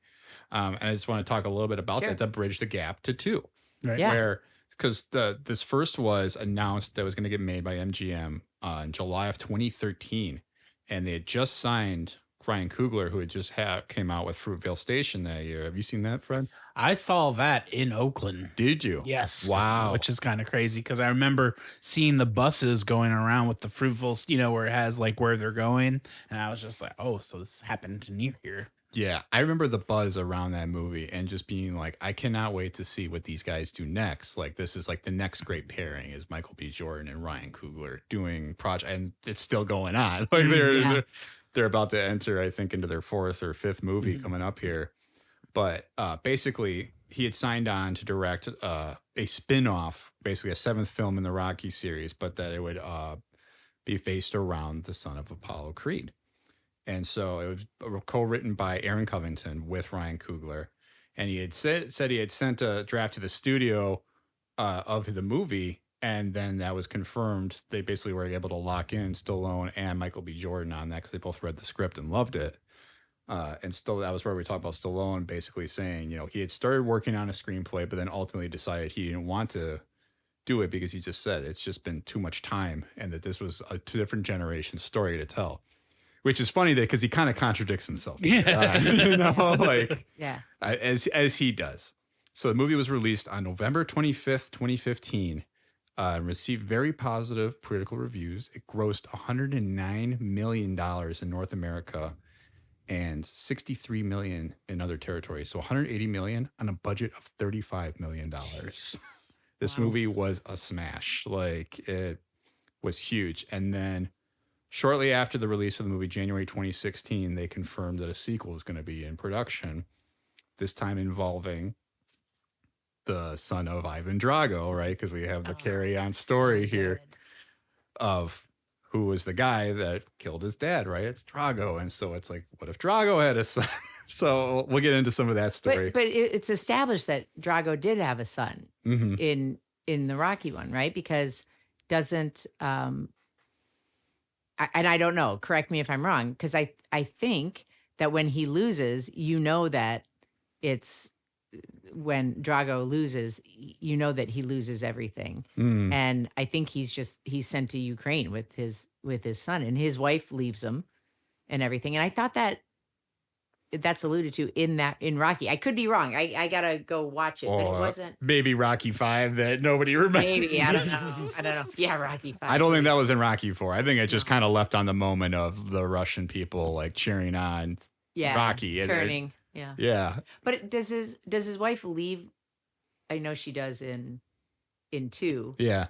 But does the wife leave in 4? It has to be set up based on. I just watched 2 today, and based on how they're like shooting her and setting things up, there was definitely This was stuff. not the first time. This was clearly established in the other movie Okay, for anyway, sure. Go ahead. Something, it must have been established early. I guess I don't remember any of that. But Brigitte Nielsen? Yeah. You remember Brigitte Nielsen? Okay. I remember because she was on that weird reality TV show with Flavor Flav, and that's like when I first started looking at her. Wasn't she married, or was she married to Stallone at one point, or they Yes. were dating? Yes. They were married, right? Yes. That's what I thought. Correct. Yeah. Yeah, I think she. Yeah. Okay. Anyway, Creed 2. We're gonna go down the Brigitte Nielsen. Yeah. She did get married to a lot of people. I think there was She some. did get married to a lot of people. I She's a was even serial surprised to see marrier. Dolph Lundgren wasn't on there, but I think I remember when this movie was getting made because I remember loving the first one so much. I was very in on the production of it. And I remember they were like, "Oh, are they going to get her back? Is she going to come back and kind of mess with Rocky a little bit or something like that?" Yeah, but when she shows up, it takes your breath away Yeah. because you're like, "What? That's what's so great about it. It's very, very subtle. There, it's not. I don't even think she has one line. I mean, if she does, it's in Russian. She says like "Hello, son," and that's it. And that's it. And then she whispers a couple things in Russian. Yeah, because she did not want to be a part of it. And then they talked her into it. You are not going to be in a scene with Stallone at all. That was probably the. It's like, it's do this, make a ton of money in a huge blockbuster, or go back to doing reality TV. It's like, I mean, and so I mean, that's kind of the drama that started going on outside. And we're starting to learn that a little more recently. Stallone is kind of a toxic personality. He's not an abusive person, but he's not a good dude to be around, it sounds like. And I think. well, I don't know. I mean, I don't know. I have not done a lot of research on it because I kind of didn't. I didn't want it to taint any of my perception about any of this. But imagine, I mean, this is his baby. Like, he created Rocky Balboa. He wrote the original screenplay for Rocky. He fought tooth and nail to get it made. He insisted that he be Rocky. He couldn't find anyone to allow him to be Rocky. And then he goes and wins the Oscar. And then takes it to this, a level nobody ever thought. So it's like, I understand being very protective of it. Yes. And but again, like we were talking before the podcast, I think there's a huge generational disconnect with what will hit and like, no, you got to modernize it. And I think Creed 1 modernizes it perfectly. I think Creed 2 modernizes it perfectly. I think Creed 3 we'll get to that drama there. But yeah, I purposely stayed away from any of the external drama on the side because it's like, oh, I don't want to know. It's gonna hurt it. I'm sorry to hurt you. I have researched it, but not to the detriment of my enjoyment. But I think we have to kind of talk about that because part of the fallout, and I mean, we'll get to in here in just a moment too, is that in the awards circuit comes around, he gets a Best Supporting Actor nod. And he was winning a lot of them at like the Golden Globes and for Creed 1. Yeah. But then the Oscars say no. And I think a lot of people are like, because he doesn't have a lot of friends in Hollywood. He made a lot of enemies and people don't really like him. I think that's kind of why Willis and Schwarzenegger even kind of started just distancing themselves from him. They're like, look, we had Planet Hollywood, but you do you, my dude. Like, I think it stems from what you said about Rocky. That setup, that fighting tooth and nail and being like kind of the sole creator is something that he kept throughout his career, through all movies. Yeah. And I think that was like the big kind of butting heads he's had in Hollywood is like him being like, oh, I'm going to write it, and like he'll try to take over projects, but he still got it.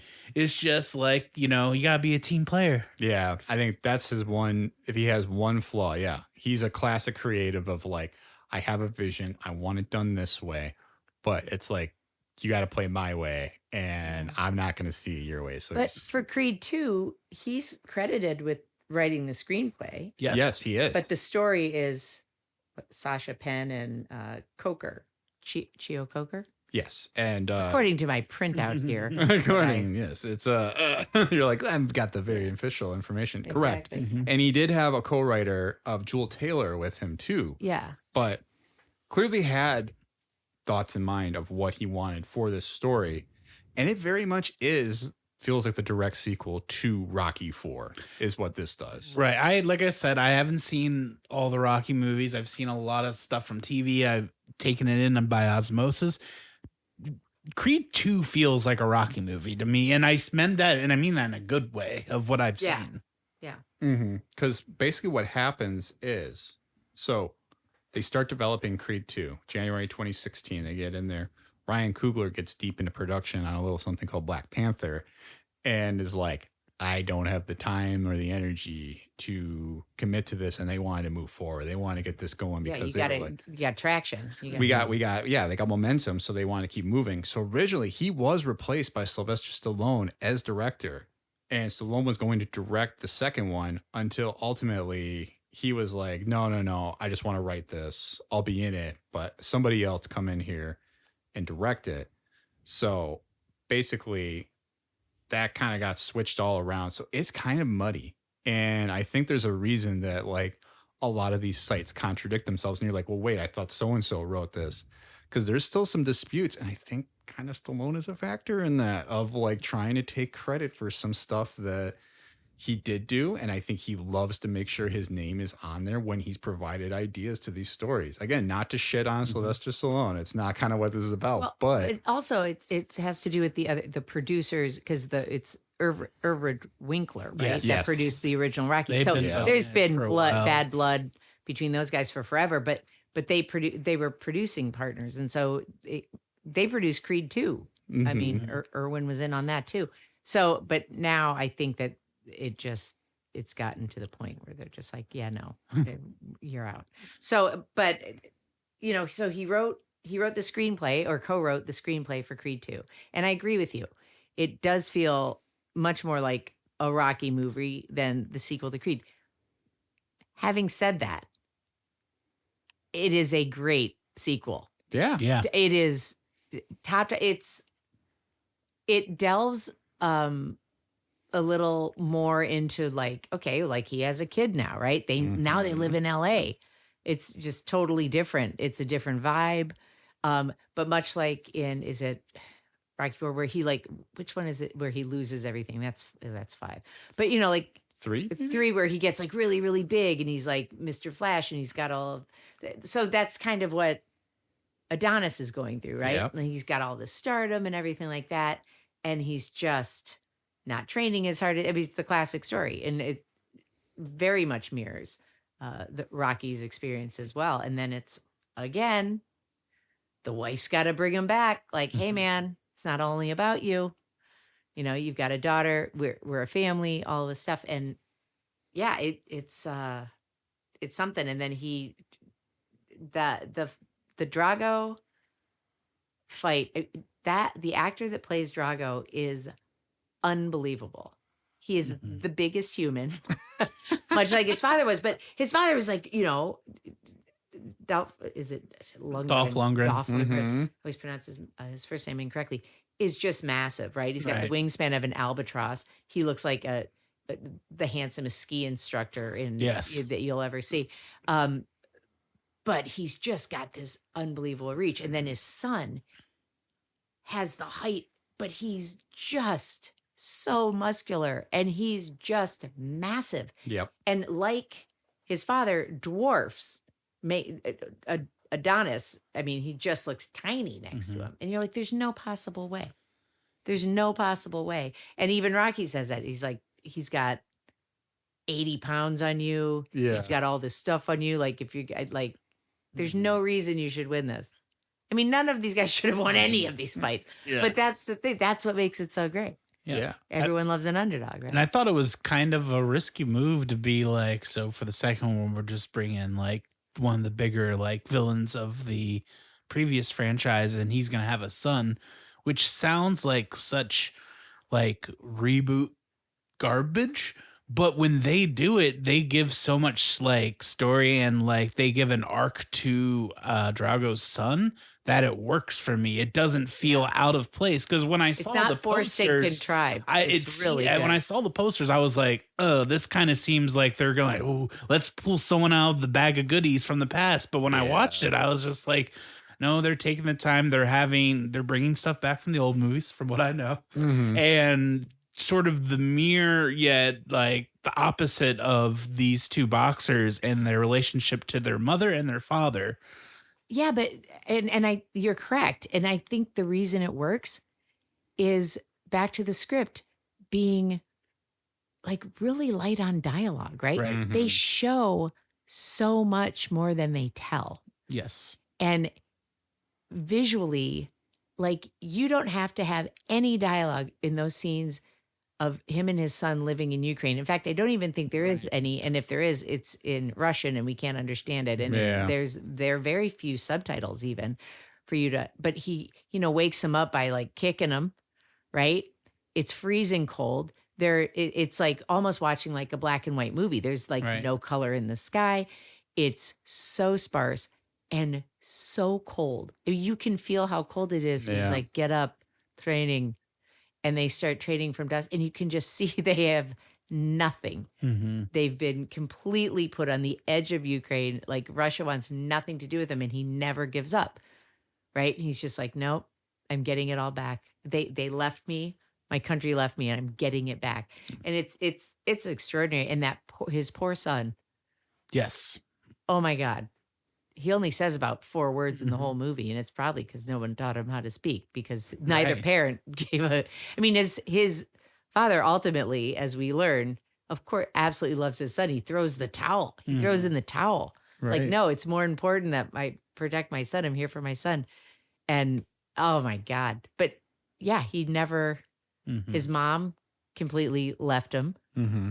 And then he basically is like being raised in like the gulag, you know, of Right. like the outskirts Yeah. of Ukraine. Oh, it's very dramatic, but there's very little dialogue. And there's very little dialogue with throughout the entire movie. And there's a lot of silence. And I think that has to do with the fact that his daughter can't hear, his wife has hearing issues. And so I think that's really poignant. I think that's very powerful.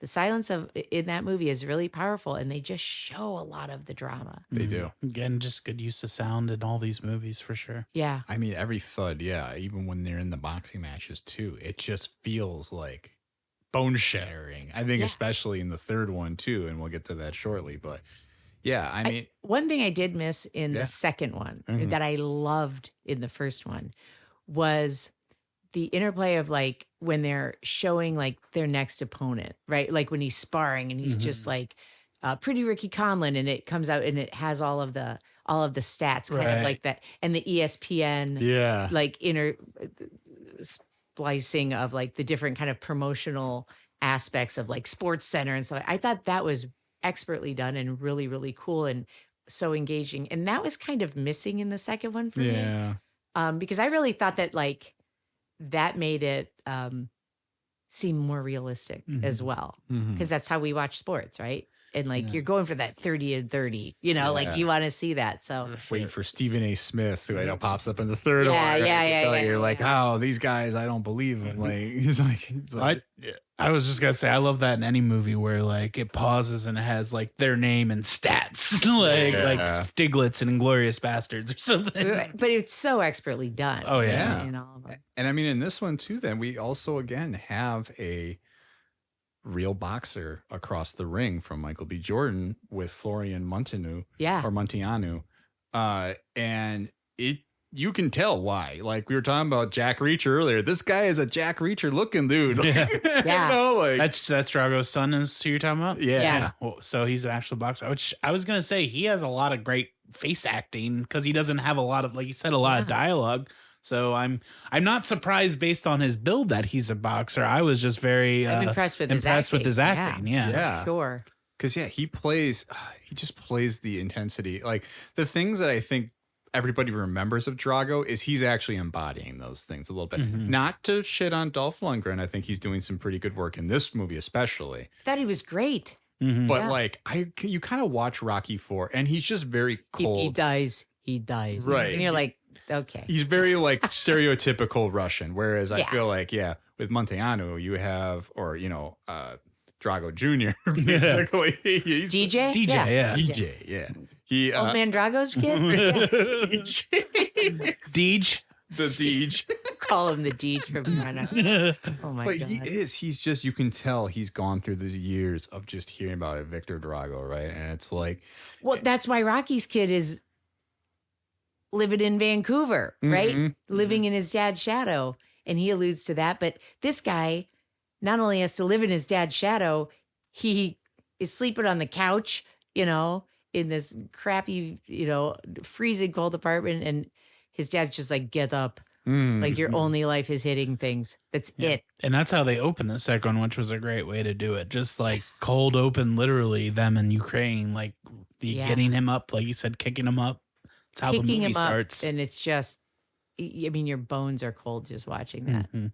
I mean, that's a very, very harsh Spartan existence Yes. that he's going through, and he has no choice. There's literally no choice in the matter. yeah.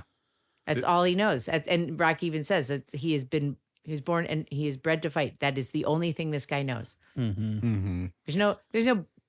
We find out there is a backstory. He does have a soul in a gooey center, right? Well, of course. I He mean, just it's wants like his mom. something, Right. At the end of the day, it's just a something big has baby. to give when you are just being like force fed that thing every day. You're not a robot. You're a person, right? Right. And yeah, and I think we see that a lot with Donnie in this movie. He's going through it. We talked about the whole him having the daughter and realize that she's like deaf, and it's like, and it's such a difficult moment for him trying to go through it. And it's kind of heartbreaking because it's like this was like their biggest fear, and it's like kind of came true. But then I think it's beautiful how they learn to like live with this and they embrace it. And I think the third one especially does such a great payoff of like they not only accepted her, but they are like, this is their life, and they are so happy to have her, and they are going to do everything for her. But you could see that moment when she's born, and he's like, you could see it. It's not said, but you could see like she can't hear, and Tessa Thompson or Bianca starts crying and kind of moves the tears away, and he's just. You can just see him in the reflection of the window, and he's just sitting there, and you can see him thinking like, how is this going to affect me? Right. Mm-hmm. Yeah. Because it's like, she's not perfect. She's broken, quote unquote. She can't hear. Like, what effect is this going to have on me? And it's like, whoa, dude. And so he had to get there, and Bianca's just like, no, I got to go down to the studio, take care of her. And that scene where he cannot get her to stop crying. Is awesome because like if you're a parent, you've all been there. It's just like, oh my God. And he's calling his mom. Mom's not helping him.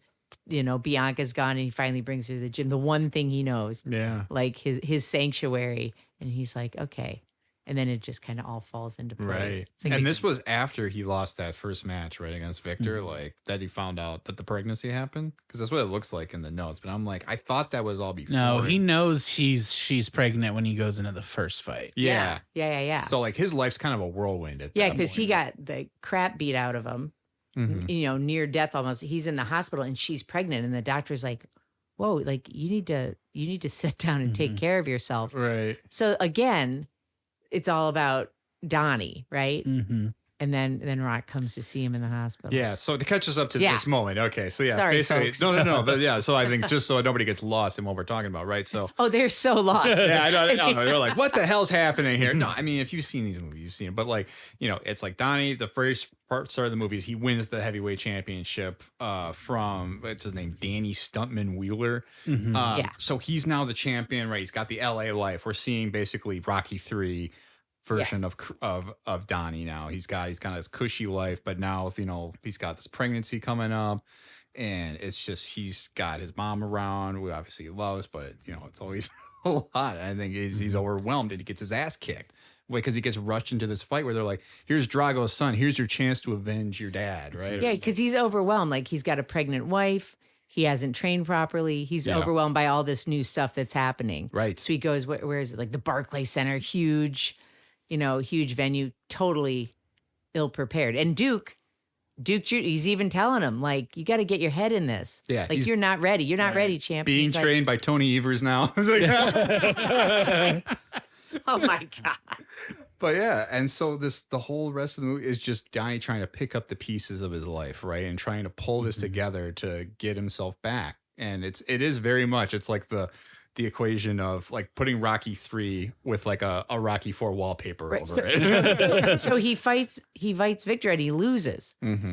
But then Victor's disqualified because he hits him when he's down. Cheap shot. Right. So they disqualify him.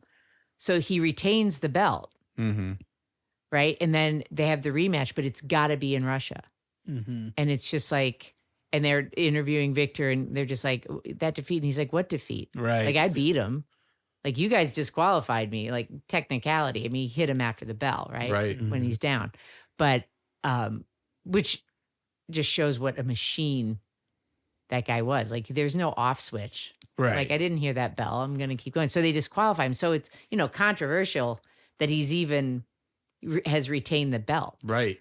And he's almost lost his life. I mean, he got the absolute stink beaten out of him. He had like 5 broken ribs, fractured skull, broken nose. I mean, he looks like he got hit by. No, yeah. It looks awful, aside yeah. from who holds the title, like the outcome of that match is very much kind of the same idea of the last one. Like, he won the match by technicality. Victor won the night because then he becomes super popular in Russia and he's like winning all these fights. He's getting top billing out there. His mom comes back Yeah. on the scene to support. So, yeah, he's living high on the hog. They're no longer in Ukraine. They're in Moscow. unbelievable training facilities. And then you cut back to the US and Donnie's completely physically and mentally totally shattered. Yeah. And Bianca can't do anything. She goes to the mom and is like, what can I do? He's like totally distant. You know, you get the baby, all this stuff. And she's just like, he is a grown ass man and he has to heal himself from the inside out. Mm-hmm. And then you cut to like a healing montage, which I think is really interesting Yeah. Mm-hmm. because you don't really see that in a lot of movies. I mean, the best is like when he's just floating in the bottom of the Yep. pool Yeah. and it's just Very the silent. graduate. Yeah. Yeah, very the graduate. Right, Yeah. right. But, you know, because the pool scene, he was training in a pool in the first one. You know, he's underwater and he's Yeah. sparring. Mhm. And then this one, he can't even do that. No. He's just like, I don't have anything left in me. And so that's when Marianne, his mom, sends for Rock to take the train out California because I don't like to fly. So he takes the train, very, very beautiful. Very John Madden of him. That- Yeah, and that he's like, flyer. very nice scenery, you know. Just again, like these little Rocky quips, you know. Mhm. And like when he walks in, he meets him. He doesn't know he's coming. His mom invites him over. He's like, honey, you know, come on over. I want to talk to you. And he's standing in Apollo's trophy room. He's just surrounded by it. And then Rocky comes in. He's like, very impressive things. You know, like doesn't give it. It's just like, it's just so simple. He's a simple guy, right? He only knows a couple of things, but he's just like, what's up? And then they reconnect. Yeah. And then they get the call that Bianca's in labor. Right. That's when Right. He's at now the we're putting the birth. pieces together here. Yep. Then he I goes had to to get us this- back on track, guys. Yeah. It's all right. But yeah, so we get the classic training montage, right? Like the healing, and then him getting together with Duke and Rocky and getting him up to snuff again, right? And to get his broken ribs, like get back in shape. You know, he's literally just patching his body together in order to get ready for this fight. Yeah, but he says we got to go. We got to do something differently. The Yeah. training's different this time. So they go out to the desert, Mm-hmm. Right. and I mean, this is like what's the line? This is where broken fighters go to get fixed or something. Yeah, like it's that. something like and that. it's just like it's like if you went to a robot graveyard. I mean, Yeah. it was just like, and these guys are rough looking, and it's like it's just the sun, and that I think one of the first things they do is they bring him out to the middle of the desert Mm-hmm. and they give him a sledgehammer.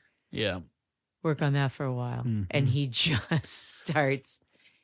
I assume digging a that hole. would give him reach because they were saying he doesn't have the reach on him. So Yeah, I'm thinking so- if you're doing this, you're getting your arm stretched out. We heard the stretch right there. You heard that little crack and pop on Better that? start working on that mustache. You gotta work on that. Yeah, that flavor saver. Yeah, so I think that does stretch out the tendons and builds those muscles and those reach muscles. Because Yeah. he's got like half a foot reach on Right. Adonis. When you see the arm swing on the Russian guy, or like it's He's like an huge. albatross. Yeah. Yeah, Right. it's unbelievable. I was like trying to think of the bird. I was like, he's like a bird. He's like a bird, man. But I love where they have the circle on the ground, and you have to. Each fighter has to have a It's foot. a tire. Yeah, a tire, It's and a you tire. each have to have like a tie, like your foot in there, and you're boxing like face to face. Yeah, it's like Rock'em Sock'em Robots. Yeah, Right. Literally. Dictionary, but yeah. You have to Yeah, kind and of- you have to keep your left or right foot, depending. And yeah, and you don't get out of the circle. In fact, to get away from the punch, you lean in. You go down and lean into it. So no, it's really intense, and that's when they bring back the one punch at a time, one step at a time, one round Yeah. at a time, and that's the mantra. And then it just is. I mean, you can feel the heat in that place, and yeah, he's hanging from like a board, and Rocky's got like a medicine ball, and he's just hitting him in the stomach with it, and you're just like, oh my god. Well, I- and isn't it not just sort of like a juxtaposition too against like not only like Victor's training, you know, being like these ice cold elements of like, you know, Ukraine or in like Western Russia, Yeah. but also like Rocky too. Remember or Rocky 4 when he's also like training in like the snow and he has to like run up the snowy mountain. It's like Yeah. so now you literally almost have like a battle of like fire and ice in a way, right? Because he's Yeah. training in this heat and he's kind of like he has this element of just like he's kind of sweating it out and he's kind of learning. But how he's to- going back to the basics, like the grit. Yep. But now Victor, he's high on the hog. So now they flash to Russia, and he's in the top-notch gyms and stuff in Yeah. Russia that they've essentially built for him Right. now, right? Yeah. Because now he's the golden child. And so the tables have turned. He's not in the Delphi gym where they make champions. He's out in the desert where champions go to die and become reborn, which again is part of that Greek mythology. Adonis, like, he spends part of his time in hell and part of his time on earth, Right. or up in the celestial part of being a demigod. So it's constant. There are callbacks to it, subtle and overt, in all of these movies, and it's really something. That whole training scene is extraordinary, where he's pulling something with his.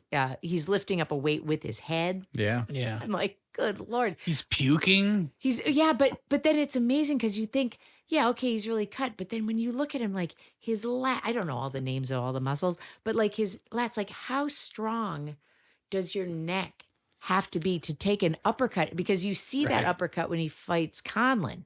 One of the first big hits, his neck goes all the way back. And Yeah. you're just like, holy God. And it's like, that really happens, And it's like, what muscles? Like, how do you even train those muscles? Oh, apparently you take a 50-pound weight strapped to a leather strap, then belt that around your forehead and do a couple hundred reps. Yeah. That's how we do it, folks. I don't know. It's intense. It's intense. Ridiculous. Indeed.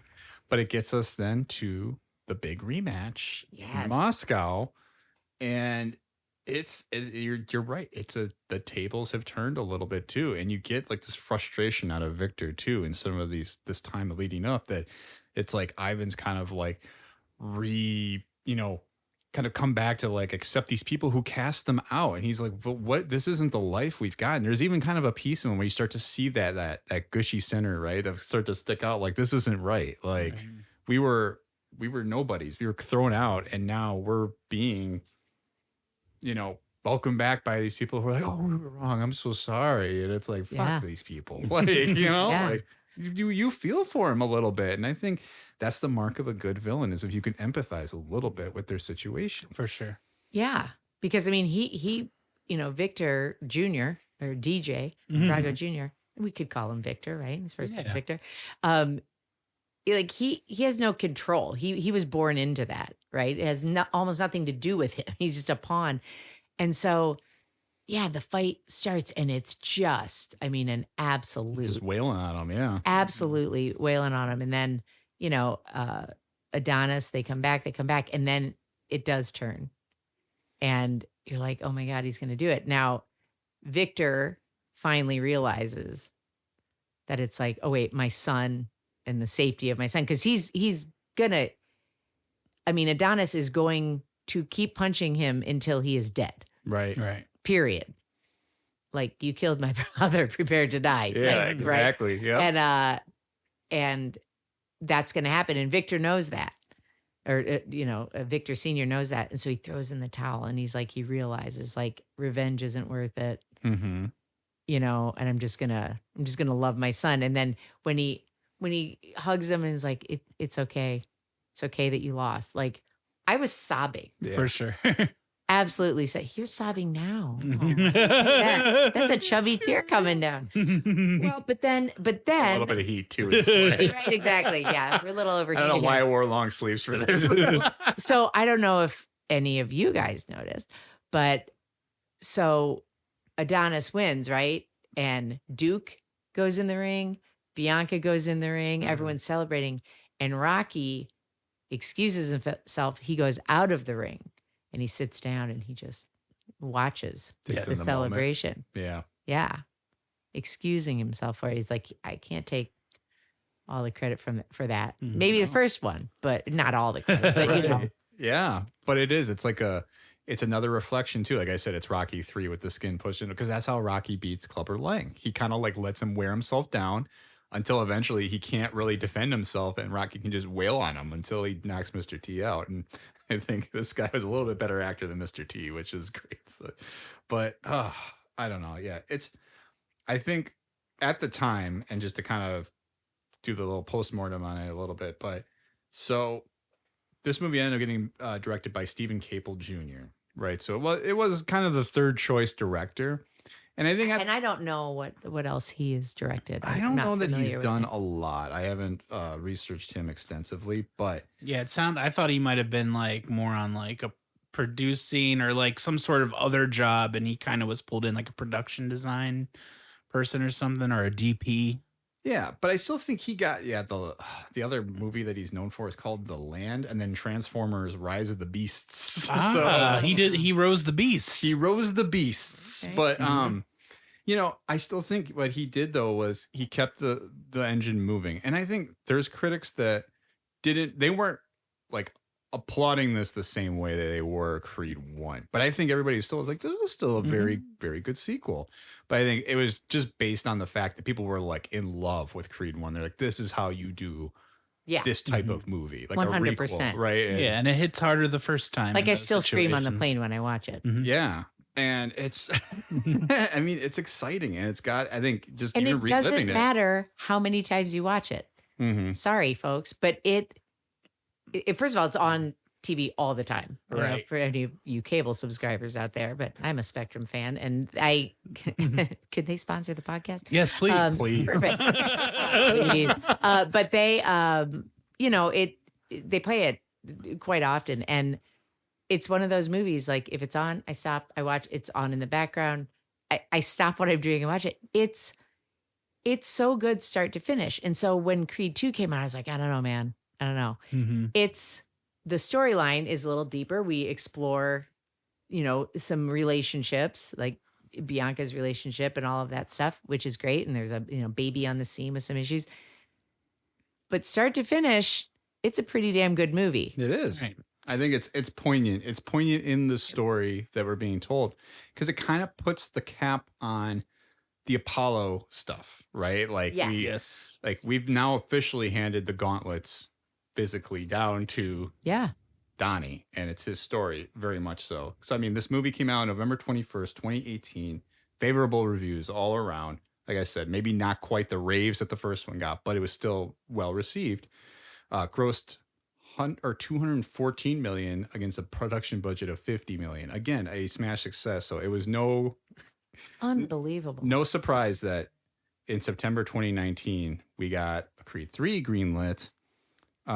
So it was announced that Zach Balin was going to be a screenwriter, and additional credit was later given to Ryan Coogler's brother, Keenan Coogler. So they originally had talked to Stallone about coming back. Yeah. And once he started hearing the story, he was like, I don't know about this. Yeah. So he's quoted as saying it's too dark. Like the subject matter, like it's nothing he could relate to. Yeah. He didn't think that it was anything that Rocky could relate to. And I think that's true.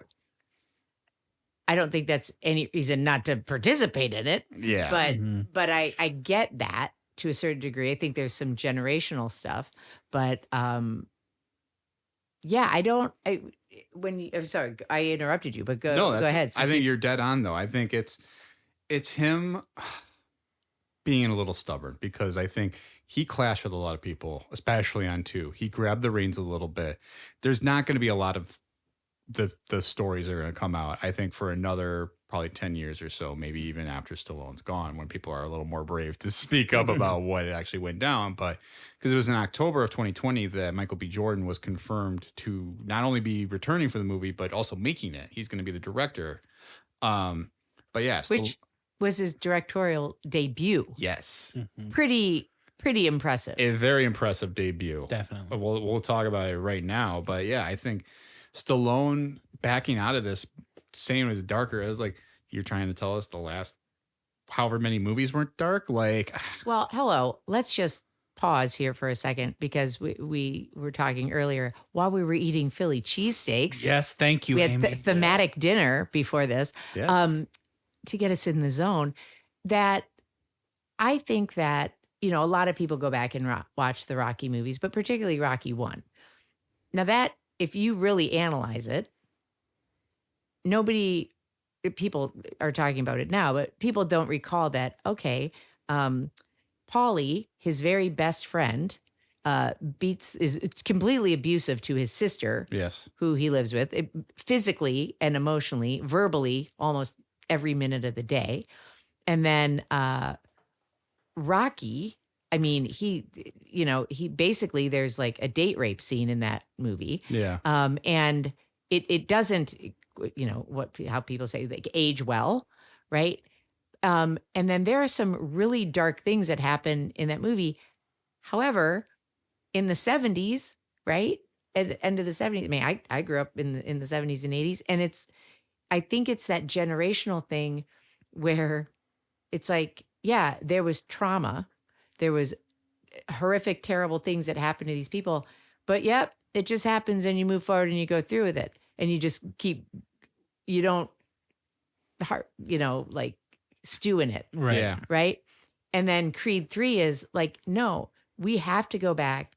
We have to examine why it is the way I am. I suffered childhood trauma. And I don't think, because Sly Stallone and I are great friends. We don't talk as much as we used to, but I don't think that he could get his head wrapped around the fact that it's okay to examine that. And it's important to examine that because generationally, he's of the generation that doesn't do that or didn't do that. Right. I'm not saying that he hasn't ever done that, but then you would have to go back and re-examine all of the Rocky movies. Yeah. You'd have to examine why was it okay for Adrian to be treated that way, right? Yeah. It's not okay. And so like it's just a scab that you don't want to pick, right?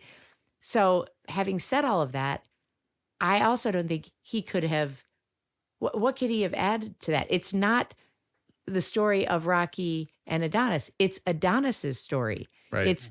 This is my backstory. This is the other thing. I'm living up in my dad's shadow, always wanting to make sure that I wasn't a mistake.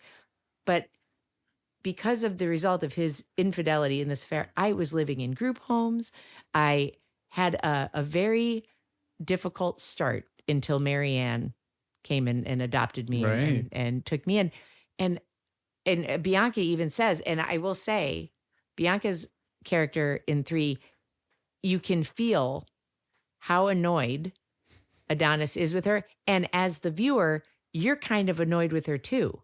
I mean, I was just like, oh my God, is she just going to try to psychoanalyze every single thing? And he literally says, oh, I'm not in the mood to be psychoanalyzed today. Yeah. But that's very realistic. Like, hey man, I'm trying to understand you because we've got a child, like we're a family and you have to figure this shit out. Nothing's going to get better till you deal with this. And then his past physically comes back to haunt him. Yeah. In the form of Damien. Right. And by the way, Damien is his best pal growing up. And he's, a shitty guy now. But guess what? Guess who Rocky's best friend was? Paulie, the biggest piece of shit that ever walked the earth. Right. And, completely flawed. A totally flawed character that he still delivers a little booze to his grave every now and then. So as a character, Rocky would be unable probably to be part of that examination of his past. Yeah. I mean, if you're being really realistic about it, like as a character, what was he going to bring to the table? What could he add to He that? would go, like Michael B. Jordan would go to Adrian, the restaurant. No one will be there because there never is. And he'll be like, you probably shouldn't fight a guy. He sounds like bad news. And like, that would be it. Like, like there isn't much more to add except him being like, I don't know. He's not only hitting you, he's hitting his past. He's hitting everything. Right. But the other thing is, Rocky thought that he had already covered all of that, right? Like you take everything that ever beat you down, you take everything and you put that in your fist. And I promise you, if you do that, if you deliver those punches, his head will fall. That's like the big speech he gives them in the corner. Yeah. So like, what's he supposed to do? Give that speech again to him? Yeah. Like, oh wait, no, he's back. So Yeah. so I get it. I get it to a point. It's disappointing as the viewer because you're like, Rocky, right? And it's interesting to me because they make very few references to him. Yeah. at all. No, I mean, I wonder if that was contractually, if they were even allowed to. I don't know. I Right. mean, he's just a ghost in this movie, though. I mean, you don't, and I think it's something fitting too to think about in Rocky 3. And here I've kind of maybe providing like, oh yes, if you guys remember in Rocky, but I'm like, it's like, but Mick dies in 3. Like he loses his trainer halfway through that movie and kind of has Yeah. to figure it out on his own, going with somebody else. And that's what we get in this one too, is a lot of Duke kind of being that Rocky stand-in. And kind of telling him like, hey man, this guy's trouble. I'm telling you he's trouble. Don't do this. And then sure shit. Yeah, he's manipulating the whole situation because he's been slighted. Like, and it's like he took this fall for his friend when he's a kid. I mean, that's the whole point of the movie. And we'll kind of move, I mean, maybe a little quicker through this one. Yeah. But because we're seeing, it's like, yeah, he had this childhood situation where he saw this old lover of his mom and beat the shit out of this guy. All of a sudden, oh, wait, he's with dudes. They're going to beat the shit out of me. Not even the old lover of his mom. The guy that he was in a group home. Oh, is that That's right? what I Yeah, thought it he's was. I living thought in a he group was like an home. abusive group home guy. Yeah, so he was living in a okay. group I thought home. it was like, No. It was a group home. He's living there. Damien and him live in this group home with other Right. kids. And Leon is the guy that is like the dad of the group home. oh, okay. It's called, I forget what the name of the group home is called. It's, It's not like a the, foster parent, but no, but he's like, yeah, remember when we were at like the Shelley or whatever they call yeah. it, some name of the group home. And then Bianca doesn't even know. He's like, what are you talking about? You lived in a group home, which is weird because, well, maybe she doesn't know it, but in Creed 1, when he shows up at Delphi, he's just like, these guys are fighting for their lives up here. They're fighting. And he's like, where were you when I was in group homes? Huh? Where were you? So, that's interesting. But anyway, so Bianca apparently was unaware of the fact that he lived in a group home, and maybe she was. But so he was living in this group home, and Leon is the man of the group home. That I don't know if he's married to the woman that runs it or the boyfriend or whatever. Anyway, he was living in the group home and is very, very abusive. Mm-hmm. And Donnie even says, like, look, I'm not saying we were angels, that we weren't, like knucklehead kids, basically, but nobody deserved the beatings and the abuse that we took. What I appreciated in that movie was that there was just one quick flashback to what looked like a makeshift like punching bag that's made out of a mattress, and you could hear and see that there was abuse going on. They didn't show it. They don't, which I thought was really, really powerful and really unique for movies in this day and age, because they tend to have to show everything, right? Right. So he just alludes to it, but I think that, because it's very, very traumatic. I think that's very respectful of the audience. You don't know what's going to trigger the audience, but it also allows the audience to make some assumptions, like how bad was it? What was it? You know what I mean? Like Right. they don't have to connect every single dot. You don't need to know that. It doesn't matter. It was his trauma. It's whatever it was to him. And it was very straight to both of those boys, young boys, right? And Damien's the older of the two. So he's looking out for his younger housemate. Right. So he crosses paths with Leon outside the liquor store, and he's like, Leon, and he's a kind of older guy. He's like a drunk, where you can tell he has no idea where he even is, probably. Yeah, right. And he's like, well, you remember me? And then he just starts beating the crap out of him. And I don't know if y'all noticed, but when he's doing that, the motion of him beating up Leon is almost exactly how in Creed 1, where they show him in like the detention center. Yeah. And he gets in the fight and she's like, he's a great kid, but he just fights all the time. It's the exact same motion. It's almost the exact same shot. Wow. So it's just like, oh my God, yeah, it's always there. It's always present. And that's how he deals with it. So yeah, so then Damien shows up so these other kids, the guys that are with Leon, jump Adonis. Damien shows up with a gun, doesn't shoot anybody, but he's got a gun and he had like a prior. And so the cops show up, they run, Damien gets caught, Adonis ran away and His gets boxing free. career, his promising like boxing career is Yeah. over. He was a Golden Glove. Right. Yeah. I mean, he was the best and documented the best. He was a Golden Glove champion. I mean, in LA, that's unbelievable. From Yeah. Crenshaw neighborhood. And you see kind of like one of the first scenes is where you aren't quite sure what they're doing. He sneaks out of his house Damien picks him up. Mhm. He's got a bag of money. You're like, what's going down? Where are they going? Mm-hmm. And I was like, is it a drug deal? Is it a gun? Like, what is he running money for somebody? And nope, he's going to do backdoor, boxing fight, but it's not a seedy boxing fight. It's a Golden Glove championship fight. Yeah. He just happens to go through the back, and he does place money. Adonis Right. bets money on him. Mm-hmm. But yeah, he's a great boxer, great young talented boxer, and he just is locked away for 18 years. Yeah. And then he comes back into his life, like you said. And it's interesting. It comes at a time when they're experiencing Donnie's own daughter fighting in school. They right? use like the exact same line. She's great. She fights. Yeah. Like it's the All the exact time. same. Yeah. Yeah. Yep. Mm-hmm. It's just like it's in the blood, right? It's like Yeah. it's just they just feel like this is how they respond. And it's just so again, you kind of find Donnie at like a moment where he's vulnerable, right? He's kind of retired from boxing. Like he's like, I'm done. Like I don't want to do this anymore. He's training a new boxer, very Right. a la which Rocky is that? Rocky 5, where Yeah. he trains what the actual real boxer in real life. What's his name? And then they end up having the fist fight outside, Yes. Oh a God. street match. Don't Rocky ask me wins stuff it. about Rocky 5. I know. I know. Sorry, folks. Yeah, that's about as much as I wanted to retain. About Rocky But 5. but yeah, it is like that. And then Dame kind of like squeezes his way back in there. They have this big match with this person that Donnie's training.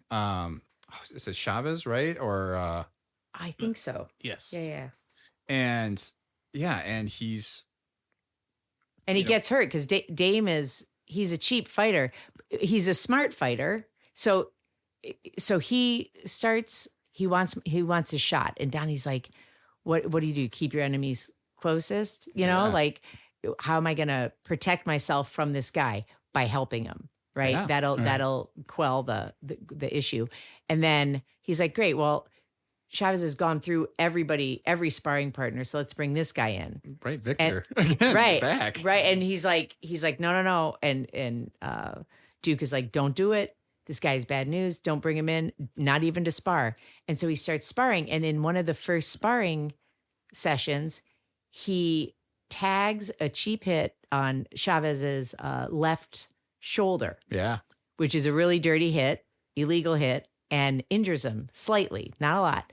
But then during the fight, so he's kind of planted these seeds of weakness. So he goes for the shoulder a couple more times in that fight. He knows exactly where he's vulnerable. He throws a dirty elbow shot, which is awesome. Like, I didn't even know that those dirty hits happen. I know people Yeah, put right? shit on their gloves and, like stuff. Mhm. And but I had not seen a hit like that. That was really pretty cool how they shot that.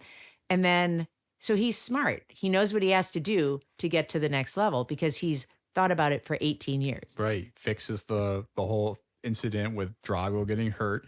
Can't be in this match against Chavez. So yeah, Dame gets his shot and he wins the title. And it's like, and Donnie, yeah, he's like, holy shit, this dude just completely manipulated me all the way, took advantage of my situation, took advantage of like our past because yeah, he feels like he's owed this because of what he did for Donnie. And I think Jonathan Majors, man, I can't spend too much time talking about him. It's really unfortunate of what kind of person he's turned out to be in Yeah, real life because for sure. what a talent he is on screen. It's just complete. He is kind of Dame. Yeah, and well, it was Yeah. kind of like this was the first and probably only thing I've seen since all that came out. And I gotta say, I'm watching it, I'm like, well, like I really don't like this guy now. Like it kind of seeps into the movie, and like as bad as it sounded, made it more effective for me. Yes. Like because I don't like this person on a personal level, Yeah, for their allegations. So now that this is the villain of the movie. And the way he plays it, I'm not gonna talk too much about it, but there's kind of this like childlike quietness, and then he like attacks. and Well, but it's he scary. is still a child. His childhood was completely stunted. He was spent 18 years. So he didn't mature out of Right. that moment. Right. Even amidst after they have their match and he's just like it's not on you. It's not on you either. Well, and it Like, kind of comes up. This was too. done to Yeah. us, Right. Right. and we're beating each other up for it. Yeah. We didn't even do it. So that brings us to that scene, to their fight, right. which is completely different than the first two movies, the way it's shot. So, Oh my gosh. And it's such a cool sequence. This is where okay. So do you think it's a cool sequence? I loved Did it. you like it? Okay. So when you saw it, you loved it. How about you? I'm pro it because like leading into it, I had heard like Michael B. Jordan's directing this. He's going to bring in anime influences, and he's also Did you know that before you saw the movie? Yes, I did. Oh, okay, That's what gotcha. I'm saying. I So did when not saw know that it, before I I saw was it. like, and I'm not a big anime fan Sure. really, but when I saw it, I was like, this is adding something to it because it's not Sure. being shot like a traditional movie. Yeah. So What did you think? So when I saw it in the theater, I did not enjoy that aspect of it. Wow. I shouldn't say that. Let me back up. I enjoyed it. I thought it went on too long. Oh, okay. So I thought it could have been edited down. Visually, I thought it was beautiful and powerful. Yeah. I thought it was just too long. And what I really missed, which now I've rewatched it numerous times, but in that moment, what I really missed was the energy of the crowd and the energy that you get Yeah. from that. However, I recently have rewatched it a number of times, and now I do enjoy it because I understood it better. Because when I saw it in the theater, I went in wanting it to be like the previous two movies. And to be fair, like, the boxing scenes you saw in all the Rocky ones, but it wasn't. And it was a lot different. And I do really enjoy it and appreciate it now. And then, like, when I saw it the first time in the theater, I didn't notice that instead of the ropes in one of the hit sequences, he gets thrown into the bars of prison. Yeah. Right. And I thought, okay, that's a little over the top. Or when I did recognize it, I was like, But then it's like, no. Like, give it a chance. And it just took me, and I'm sure it took other people seeing it in the theater Mm-hmm. to process that in a proper way. Yeah. Because what you're seeing is like, the physical like embodiment of them fighting through their history in this ring, right? And it's so dark, yeah. and it's cloudy, and it's hazy, and what I find interesting is it's not as gory as some other fight sequences. I may be misremembering it, but there's not a lot of like blood splatter and stuff like that. so, It's just a lot of body blows and contained. It's very, very raw, but it's not gruesome. Yeah. It's a chess match and not a throwdown beat 'em up, right? It's like you can see they're kind of like they're trying to outclass each other. And then I think Duke makes that comment at the one point at the end of the fight. He's like, look, you've been up into this fight, you've been boxing. He's like, now I need you to fight. Yes. And it's like, and that's when he's like, yeah, this is where I'm going to end it. He's like, this is checkmate. And he literally calls it like that. And it's like, yep, like this is, show it to me. And Yeah, Duke says, I need you to let go of your fear. Let go of the guilt. Let go of whatever was and walk into what is. And it's like, hell yeah. And then then it's a whole nother gear. Yep. It's like a sixth gear. Right. And he's just like, good. I got that all out of my system. We beat the crap out of one another in that sequence. And we dealt with it. Great. Now that's to the side.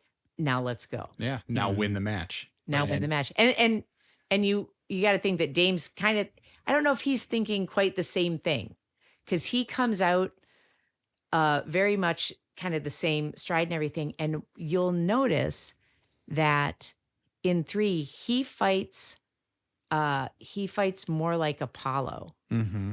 It's not, when he wins it, it's shorter jabs and it's more powerful and quicker. And it's not these big shovel hooks. And, Right. like when you watch Rocky movies, he's swinging so hard that they both end up on the mat. Yeah. And it's just like, what? And so that's not, which I'm sure, what do I know of boxing? Almost nothing, except for this series of movies we've been talking about. But this is just, it's the finesse and the dance and the movement of Apollo that you really see him truly embody himself as a Creed. Right. Not Apollo, but himself as Adonis Creed. Like he's arrived. And it's just like, yeah, he even says, like, I think his quote is like, he did it. It was his fight. Like he did it for him. And like, he's not just fighting Dame. Right? Yeah. Yeah. He fought beyond it, right? Yeah. Even like with his mom having like the stroke and then his mom dies. yeah. Marianne dies. I mean, that's his Mickey, Yep. Right. you know? Or in a way, it's his Apollo. This one, right? Of True. like seeing the person who's been his support system through this and having to rise above it. Yeah. But I mean, it's an interesting movie, and I think it'll be interesting to see how all of these hold up over time. Because ultimately, this movie then made $275 million against a budget of $75 million. Unbelievable. Every one of these movies just kept making more and more and more money. And I think that gets us to a good transition point for a coulda, woulda, shoulda. Where do you go from here? What's Creed 4? Is there a Creed 4? Well, interestingly, when I stopped to get the cheese steaks on the way here, I was waiting for them. And I happened to be wearing a T-shirt that says Creed on it that my kids got because that's what level of mutation I've achieved. And unfortunately, people think it's the band and not the movie. But anyway, it just says Creed. So the guy is kind of giving me a weird look. And he said, "What's going on tonight?" And I said, "Actually, I'm going to a podcast to talk about the Creed movie franchise." And he's like, "No way." So we talked for about 15 minutes about it. He thinks there's got to be a Creed 4. And I said, "All right, but," he's like, "because we want to see Rocky one more time. We want to see Rocky." Now, I have seen clips where Stallone says he hasn't even seen Creed 3. I call bullshit on that because he's got a home Definitely. theater. He's watched it. But he's just like, "Yeah, no interest in it," But I think that's bullshit because he's listed as a producer on Creed 3. So it's like, dude, you made money. You watched it. Yeah. But He won't admit it, though, because So- he's got principles. right. So I'm discussing with this guy, and I was thinking, like, well, I don't know if you have to have a 4. I'd be perfectly fine if you didn't, because that, like, rule of 3, and it's like it's perfectly balanced. We're fine. We've closed it. What else do you have to explore now? If you had a 4, they've left some seeds there in 3. His daughter is a natural fighter. Obviously, there are a lot of pro women fighters. It's huge. It's amazing. Which, by the way, before I forget, in the training montages in Creed 3, I have a huge amount of respect for the number of female fighters that were in that movie. Oh, yeah. And we're training him. Yeah. Training him. And one of them has a great line. Oh, my God, I didn't write it down. But she's like, oh, my God, what is it? Something about like, "Oh, are we sparring today?" Or she just is giving him shit. And it's great. And it's really subtle. But again, tribute to these great one-liners that are peppered throughout this entire franchise that just are these little hooks that keep you there. So she could come back. Right. We fast forward to the future where she is fighting. Maybe something happens to her terrible in the ring. Yeah. By like a crappy promoter or whatever, who knows? She could meet, she could be injured or meet her demise. That would be horrific, but could happen. And then Rocky has to come back to get him through that to fight, or I don't know. So that's a possibility. Maybe there's a daughter angle. Because then she would be another Creed, right? Or maybe that's just who you leave the franchise in the hands of, right? It's like she's like maybe getting him through like his last fight or something like that, and She could be the trainer. But the point is, I think if you do a 4, the people want there to be a Rocky moment. yeah, Had there been a Rocky moment in 3, I think everyone probably would have been happy. yeah, I kind of understand, as we just discussed, why there wasn't, but we kind of would have been like, "Oh, all right, great." I don't know how you would have done it, right? It may have been a little forced and contrived. So 4 would have to be, I don't know. It would be tough. It's a hard thing to think of what the next leg of his arc was. I mean, it would be Rocky 10. an official, if you wanted to keep counting these as Sure. Rocky movies, right? It's like Yeah. Rocky 7, 8, 9. But yeah, it does feel like it kind of has to end the story for both Adonis and Rocky in a satisfying way, which, God, I wouldn't want that responsibility. Yeah, and also like I feel like, and like I said, I'm gonna say it again. I haven't seen all the Rocky movies. I feel like one of the things was like, oh, he's still boxing. Yeah. Thing with Michael B. Jordan is I could believe he's in a boxing movie for another 30 years because he's like so fit and young looking. Well, I mean, you look at it too, right? So Rocky Balboa was 2006. That's almost 30 years after Rocky 1 came out. And like Michael B's only been doing this for 10, and it's so funny here. And they're just like, well, gosh, doesn't he look old, and doesn't he look like he should be retired by now? And it's like, does he? He looks like he's He looks 35 good. and thriving. Like he's 35 and Yeah, thriving. 35. And no, I would say like there could be another one, but I guess here's the balance is it would be harder to have Stallone, but I feel like I want another time gap. It doesn't have to be as long, but like you said, enough time for like the daughter to be older. I mean, they can just jump time in movies. It doesn't have to actually I mean, match they our jumped a time. considerable amount of time. I mean, because his daughter is like 8 years Yeah, old. they or did a pretty something. big jump between 2 and 3. That's why I didn't know. Like, I like the idea of like an older looking Michael B. Jordan still in the ring, but the problem is he's not going to look like that for another 40 years. Yeah. Yeah. It's going to take him a while because he's aging like fine wine. It is. I mean, it should be noted though. Rocky came out in 1976. So if you'd make another Creed 2 years, that's 50 years since Rocky came out. Oh, well, Just that- be saying, amazing. that might be something they look to. I was 5 when it came out. Wow. I know, that's how old I am, guys. Don't have to date yourself like that. I can't And help only when a day over 30. No, wait. I can't help when I was born. I was born at the perfect time, man. I got the whole Rocky. I got it all. Jaws. You name it. I saw all You the live good with ones. the Rocky. I got to see all the franchise. cool concerts, no, but I don't know. I don't know what way you're going to go. There's the daughter angle. There's the, I mean, Bianca could get say. I mean, I don't know. I Yeah. don't know. It's gotta. What else do you have to avenge? I mean, what's the next level? I think that's Maybe his daughter goes to the Olympics. Ooh. Fights in the Olympics, but I don't know. Rocky comes back for that. That's the one thing he never did. He never wanted. or maybe they need Gold support to get a hearing impaired boxer into a big event, and they're both using their clout to try and push her forward, right? And I don't know. I'm just shooting I don't know. from the hip here. I also, you could get, what about like Rocky and Drago? Do you think they've like mended things? Could they be like a a team up? Victor helped train Donnie Right. for the last. So they're pals. They're training together. Yeah, Mhm. So that was a cool moment. and Drago, they go back, and they're still training. He's active. He's still fighting. So maybe he comes back and helps Drago. Yeah, he helps Victor Jr. I like it. Could be. I just want more Dolph Lundgren. He looked very nice in like But Creed okay, 2. is it just me or did he look like he shrunk about a foot? Because like, maybe a little. Could be how they shoot him. yeah, but I mean, like, go back and look at some of the stills.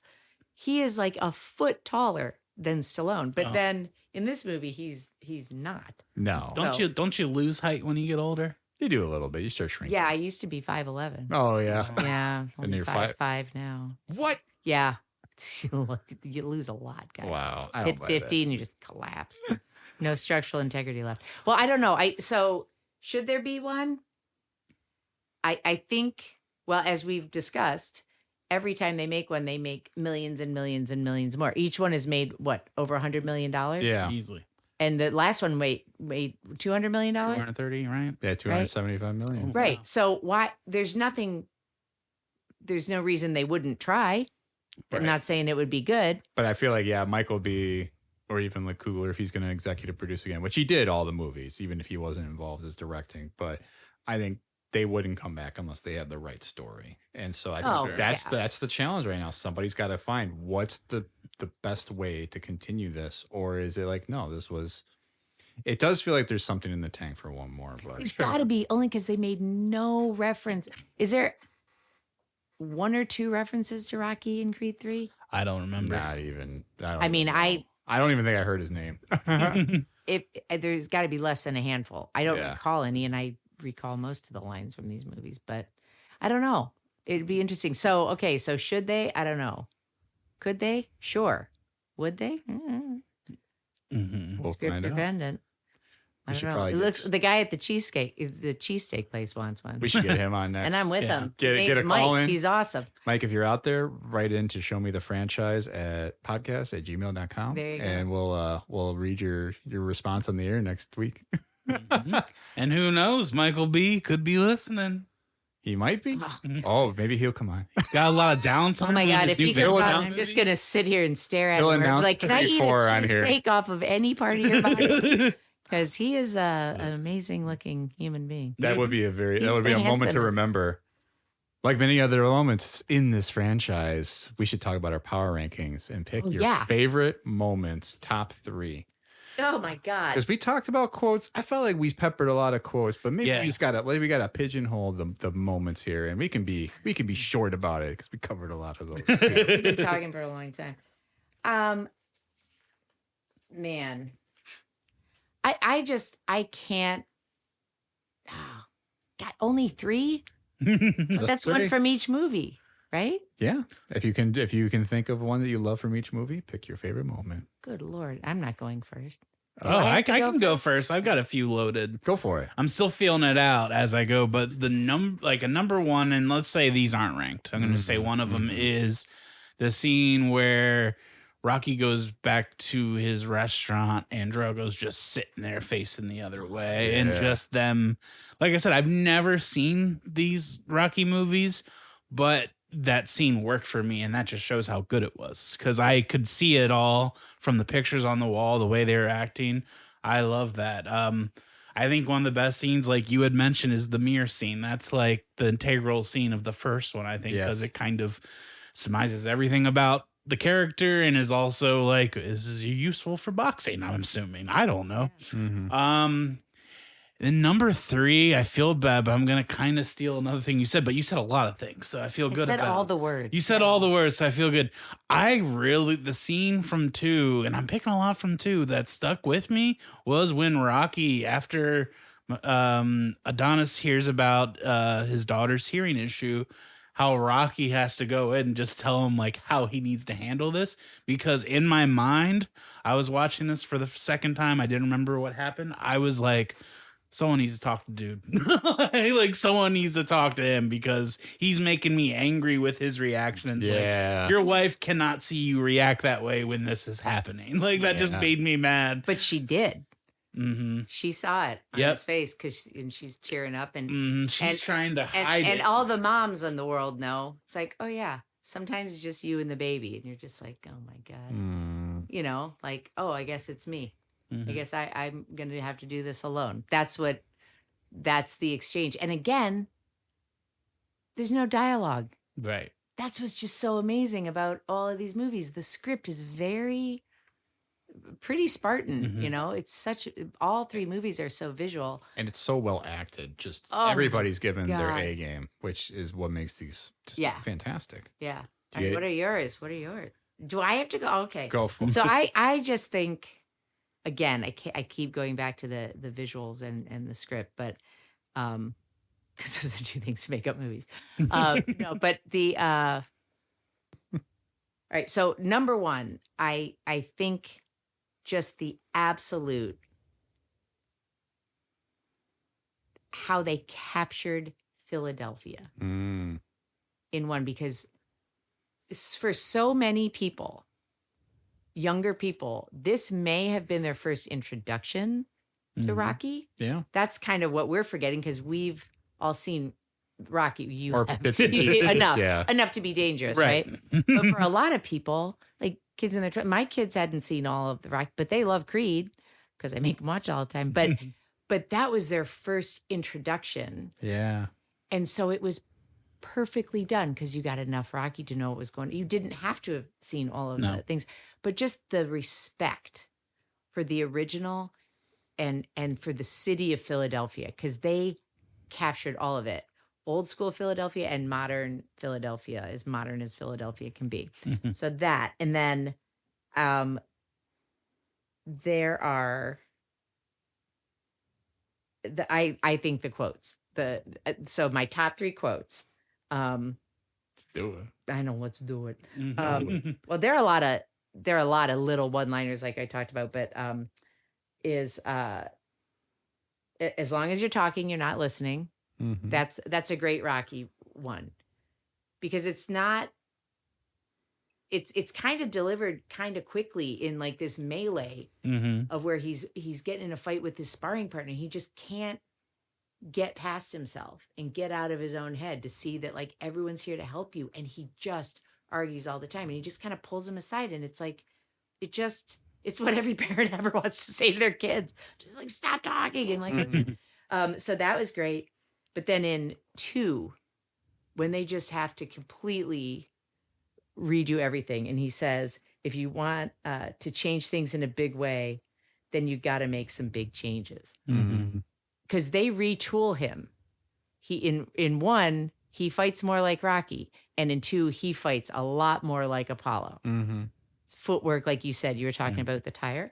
And then Duke has some great lines.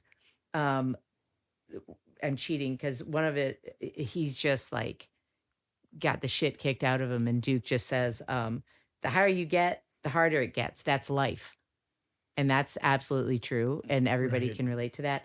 But then I need you to let go of your fear, let go of the guilt, let go of whatever was, and walk into what is. And it's just like, that was Duke's moment. That's when he totally replaces Rocky, Yes. right? Mhm. That's it. And that's a great line. And he delivers it so well. Yeah. And it's just like, look, you just dealt with that. Drop it. Go forward. Now you got to fight. So, I mean, the writing is just so good. It's just like, Creed is perfect. Creed 2, mwah, beautiful. And then Creed 3, it's some really nice icing on top of a beautiful cake, you know, and some sprinkles there. I don't know how you're gonna follow it up. It's a challenge for somebody else to take. I on, know. I but can't me. wait to talk about those it. are great though. I those mean are I good think ones. picking the moments there, because I mean the quotes, they do make this movie. I mean they make all these I sports. didn't even movies. get to the female quotes. That's a whole nother podcast. Yeah. Because that, okay, I'm just cheating. Now I have a top 5 list. That's fine. Yeah, go for it. Because really, the flying buttresses of support in this movie are Bianca and Marianne. Yes. 100%. 1000%. And their lines, so many of them are just looks Yes. and just a raised eyebrow. And like, seriously, you're a fool. Like, do we have to go through this again? Mhm. You know, and it's honestly like when Bianca kind of gets really trying to psychoanalyze anything, like she's not really enjoyable to watch, because she's kind of lost her own identity in that moment. Like, I'm trying to fix you. And then all of a sudden she's like, no, you know what?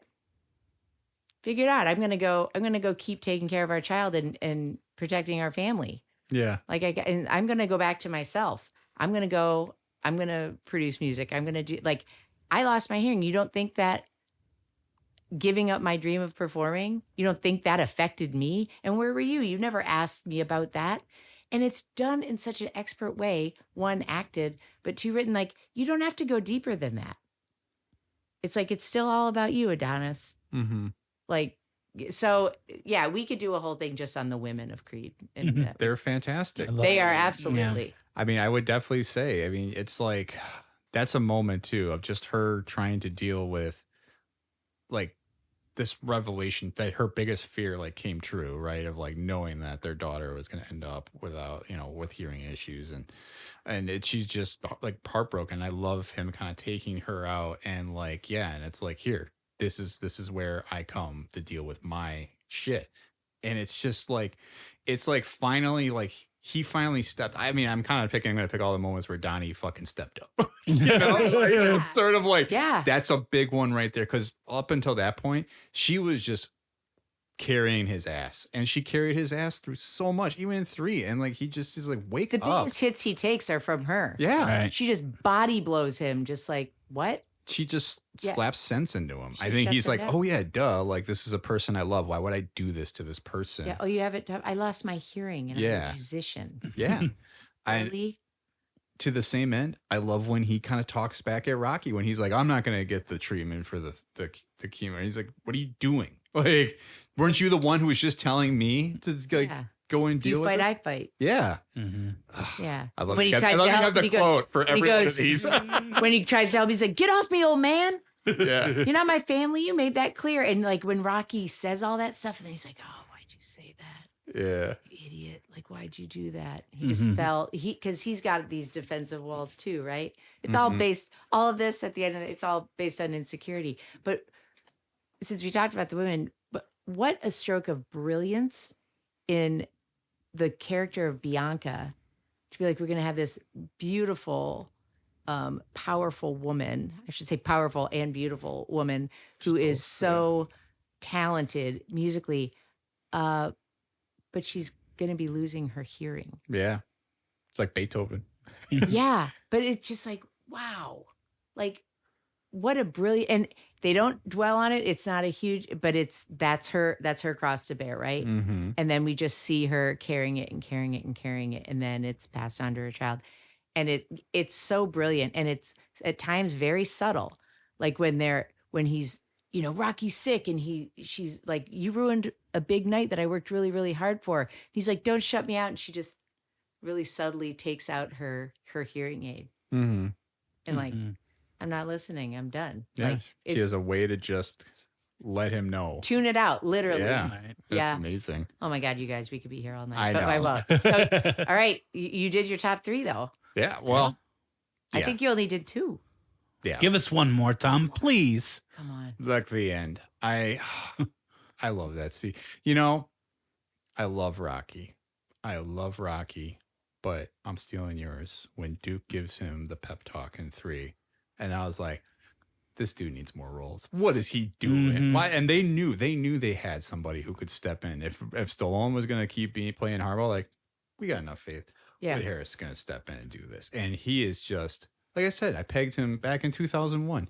That guy's a phenomenal actor. And I'm just And you like, haven't seen The Wire. I haven't seen The Wire. So Everyone you tells me have I gotta you have watch it. almost no credibility. He's got Remember the credibility. Titans. Yeah. Right? Mm. Oh, Remember the Titans is I mean, God. Can we that's- do one about that? Good Lord. How about just football movies? Holy There shit. we go. please That's have our me next- back. Trust me, I've Yes. thought about Oh it. my- We have to break it down by decade. That's fine. I'm here. And I mean, Oh. we could touch on Rudy. It's not Or, my favorite. But, Waterboy. yeah. I was going to say Brian's song, but Oh, we can go there. Never Longest seen. Yard, the Yeah, original. yeah. Oh my God. all we right, can go. guys. All right. I think we got to bring the podcast to an end. Fine. Amy, it has been Come on, Tom. it has been a pleasure though having you on. Do you have anything you'd like to plug before you walk away? Creed 4. Starring me. I'm in charge of the towels. No, gosh, we have so many things going on. Well, as always, you can come down to Comedy Sports because that's great. But yeah, I'm in Autonomy coming up. I think that's April 23rd. That's at Comedy Sports in the garage. And then Voyager is second Tuesday of every month. Great show at Landmark Lanes. It's free. It's been going on this is our 8th year. And it's great. It's improv based off of stand-up sets. So if you have ever wanted to try stand-up as well, you can come down there, put your name in the bucket, get a bucket spot. We do 2 sets of improv based on stand-up. And it's fantastic. It's the best show in town, in my opinion. And then, yeah, just if anyone out there listening is like, hey, I want to do something to get out of my comfort zone, I would encourage you to go down to Comedy Sports, take a improv class, or go to Interchange and take one of their improv classes, and just get out there, try it, get out of your comfort zone and change your life a little bit. Mix it up for the rest of 2024.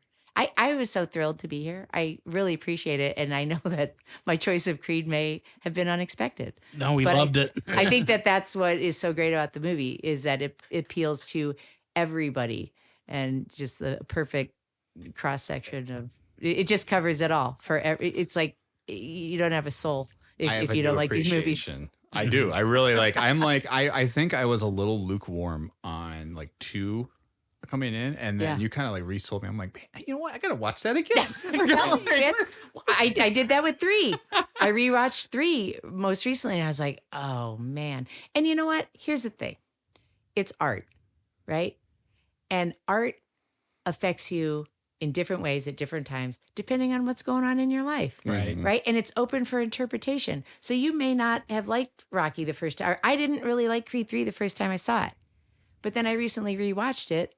And, life happens in between your first watch and your second watch. And it was completely different for me. That fight scene was completely different for me the second time I watched it, in the confines of my own home, in a cozy spot. It's just me, like, really noticing all of the things. And yeah, so it affects you at different times of your life. And that's what's so great about art and great about the movies. You never know. Well said. Yeah. I love that. Scene. Yeah. I love it. Fred, anything you got? No, I'm still taking a break from performing. Just keep listening to the podcast. You got to grow out that mustache. Dude. I know, yeah. And once my mustache comes in, when I'm 50 or so, I'll be back out there. That's when mine came in. When I turned about 50. Damn, Yeah. that's how long I That gotta 50 wait. mustache. I'm looking forward to it. How Fred about Dyer. you? Do you got anything? I don't. I mean, I got this podcast. We are Show Me the Franchise podcast. Oh, wait. We didn't plug our 3-person show. Oh, next time. Oh, yeah. Next time. Not ready for the big reveal. Not ready for that yet, but Yeah. it's in the works. It's like Creed 4. It's going to come, but we just don't know when or what it's going to look Waiting like. for a writer. Exactly. Oh, and a director. Yeah. And some talent. Please rate and review the show if you are a fan of this show. We will appreciate 5-star review if you're really loving it. It takes 10 seconds. Just scroll down whatever listening app you are on.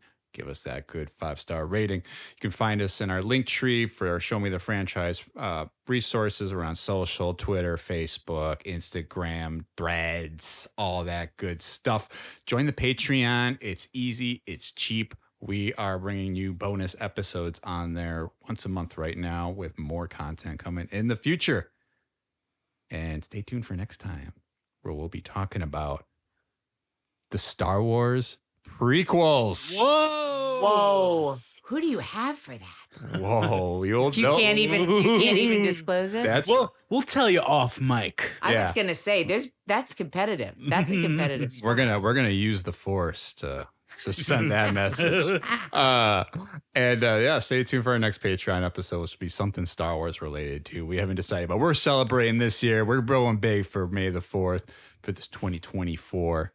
Amy, thank you again for being here. You are absolutely awesome. Thanks so much. Yeah, It was a pleasure. Thanks for bringing us some Johns. Yeah, Brought you a thank you for the John. Yeah. Johns.